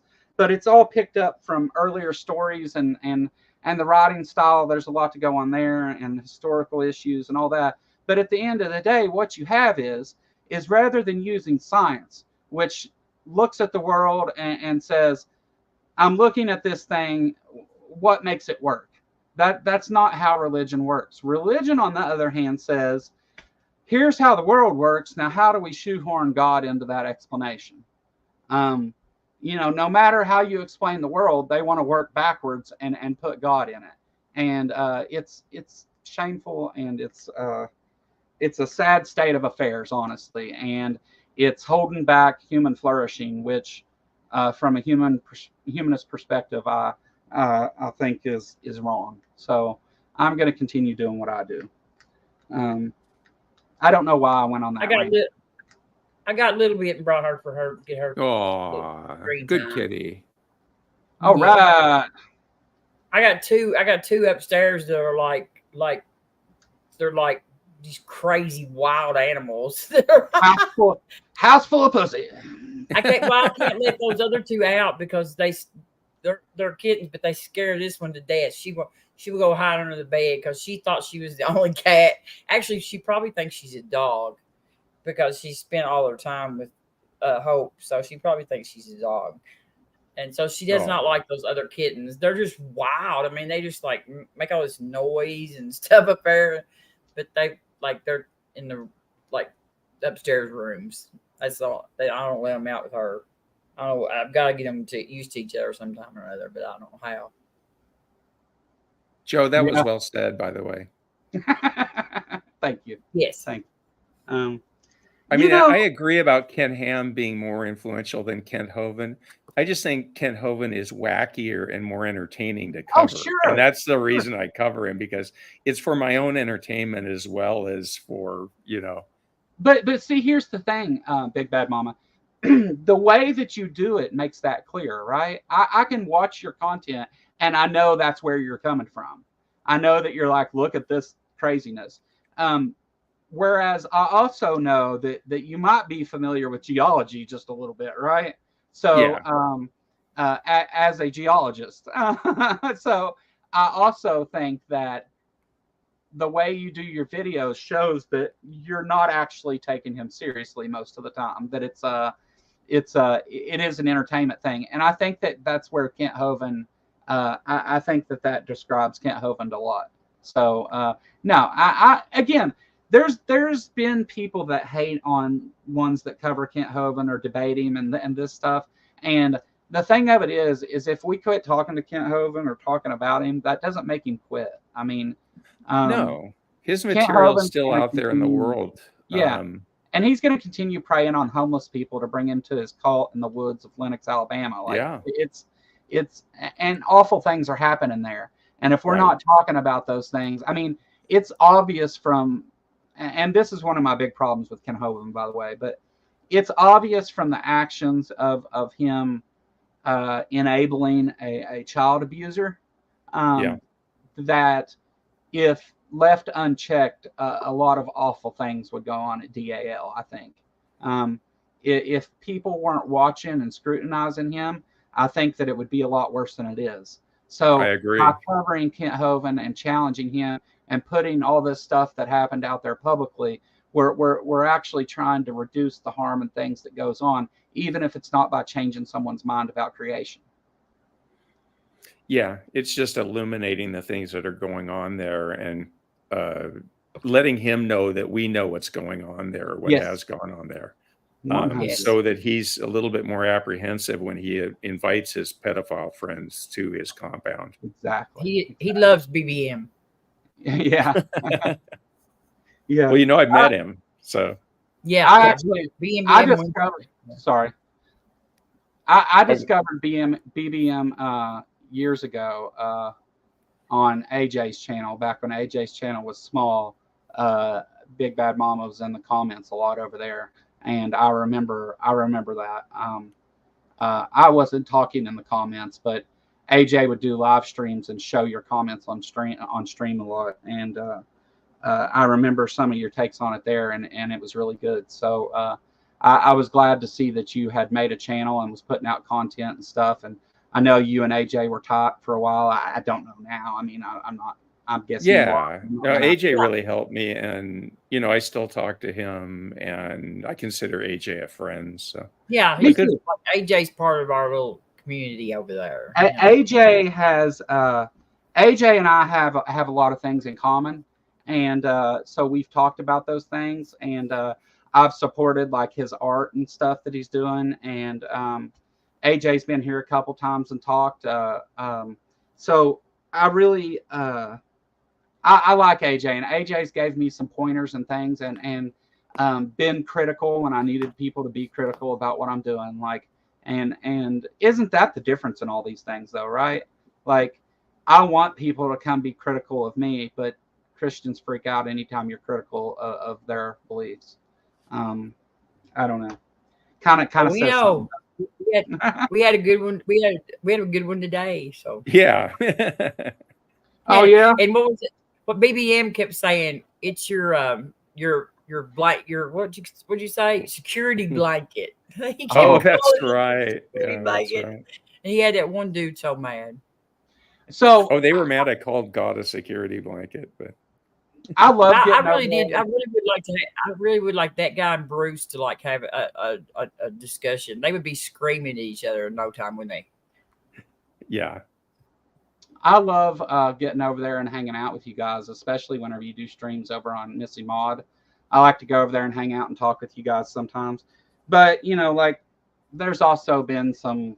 Yeah, sometimes it gets. I don't want my presence to end up causing drama somewhere else. If you follow me, like I don't think your presence it's always welcome over there. Yeah. Steve. Well, no, I know that, but anyway, I guess that's all I got for tonight. Please go check out Robin. She's linked in the title and in the description. And here in a few minutes, Big Bad Mama will be too. Two great channels everybody should be subscribing to and supporting. I think both of these people do wonderful things for our community and try to correct bad ideas and talk about important issues. Do you guys got anything else you want to mention or anything before I close this out? Say hi, Steph. Hi, Stephanie. Good to see you. Good to see everybody in the chat, by the way. Really good group. Deviant, Nancy. Yeah. And thanks for having me on, guys. Oh, there's Stephanie. I didn't see Stephanie. Stephanie and I did a call-in show a while back. One of the most viewed streams on my channel. And I'm glad that people watched that. We had a couple theist callers call in and challenge us about ideas and stuff. And Stephanie is just a encyclopedia of knowledge. Stephanie knows so much about so many things. It's crazy. And I was the call screener that kept like screwing up the call screening. No, you had one. You did one thing wrong one time. It's no big deal. We all make mistakes. And it had no effect on the show. Like I said, it's one of the most viewed streams on my channel. So thank you, Robin, for whatever you did. It worked. It was not me. It was not me. Stephanie has been one of my favorite people to talk to because Stephanie's not only intelligent and stuff, but she's critical about things in a way that she's understanding, and she gives people chances and things, and really she's not trying to be mad at anyone or anything like that. She really, really, really tries to inform people with information and stuff. She's wise. And yeah, she's very wise. And now with Transpositions, they have a great show and so many resources on their Discord and things that people can check out if you have questions or things. And if you do have a question that's not answered by all that, Stephanie will answer any question you have for her, about anything pretty much that she can. So a lot of love to Stephanie. Stephanie's been a great friend as well. And we haven't got to talk much lately. And I'm sorry for that, Steph. Me and Steph, we've been talking. Me and Steph and PC. We're the all night people. We've been like, yeah. Yeah, I'll have to come hang out on Gather with you guys. Yeah, because everybody else goes to bed and it leaves me and Steph and PC up. And sometimes but yeah, we have a good time. But we've talked about everything. We know each other pretty good now. Yeah, it's great to. I love that because you can get together and hang out and watch other videos together and talk about it and you know, you can. It's a place where we've been able to go and have conversations about things that are going on rather than making a big public mess out of it. You know, like we've worked our way through a lot of stuff, and I feel like I've gotten a lot of support from my group of friends and stuff that in the community. So I appreciate all of you. I really do. Oh, okay, hold on. Myth Vision. You want me to redirect? I forgot about it. Is that what I was supposed Creation to myth. redirect to? Myth vision. Creation Is myth. there a link? Is that the link for Yeah, it? it's in this chat. The chat here YouTube, on StreamYard. Yeah, but I have to. I'm trying to get it out of. Hold on. Oh yeah, you have to do it in there. Ain't Jared? Well, you know what? Ain't Jared? I'm not going to do that. Yeah, there's the link for it. Creation Myths is live right now. I'm trying to get, if I can. It's not.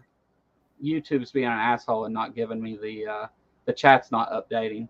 So it's just now telling me the poll that 70% of people said that Trump's not getting any. So I guess you win that argument.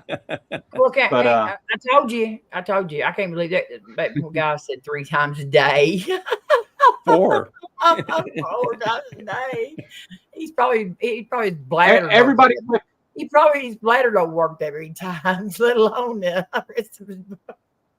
Everybody click the link and head over to Creation Myths, and I'll meet you all over in the chat, and we'll all hang out there and talk some more if you want. So and Nitty's going live in half an hour. It said so. Nitty. You have your choice. Nitty has great discussions with Christians. Yeah, Nitty's really good at talking to people. Yes, and yeah, it does a really good job too. I've had Nitty on a couple times, or Nitty's came on a couple times. I haven't done a show just about Nitty, but I did have one show that was with just Nitty. But anyhow, oh, we got it right here at the end. Jester Little Lord of Fools, $2. Aunt Jarrett always goes above and beyond. Yeah, no, we have some great moderators in the community, don't we? And Aunt Jarrett has been around. Back. Mm-hmm. Yes. Yeah, Aunt Jarrett, you were a moderator before, but whenever I had to restructure all the moderators, I took everybody's wrench and redid all of it. And since I hadn't seen you in a long time and I didn't know the situation, I pulled it. But I'm glad to have you back, and thank you for all you do. Having good moderators in chat makes my job so much easier and keeps the dumpster fires to a minimum usually. So I really do appreciate that. But that's all I got for you guys tonight. Nothing else from anybody, right? Go subscribe to these guys. Links are everywhere. Have a great night. Yeah. No, thank you so much, and thanks to everybody that supports the channel and sending super chats and memberships and all those things. Love you guys. Have a good night. Later. Bye.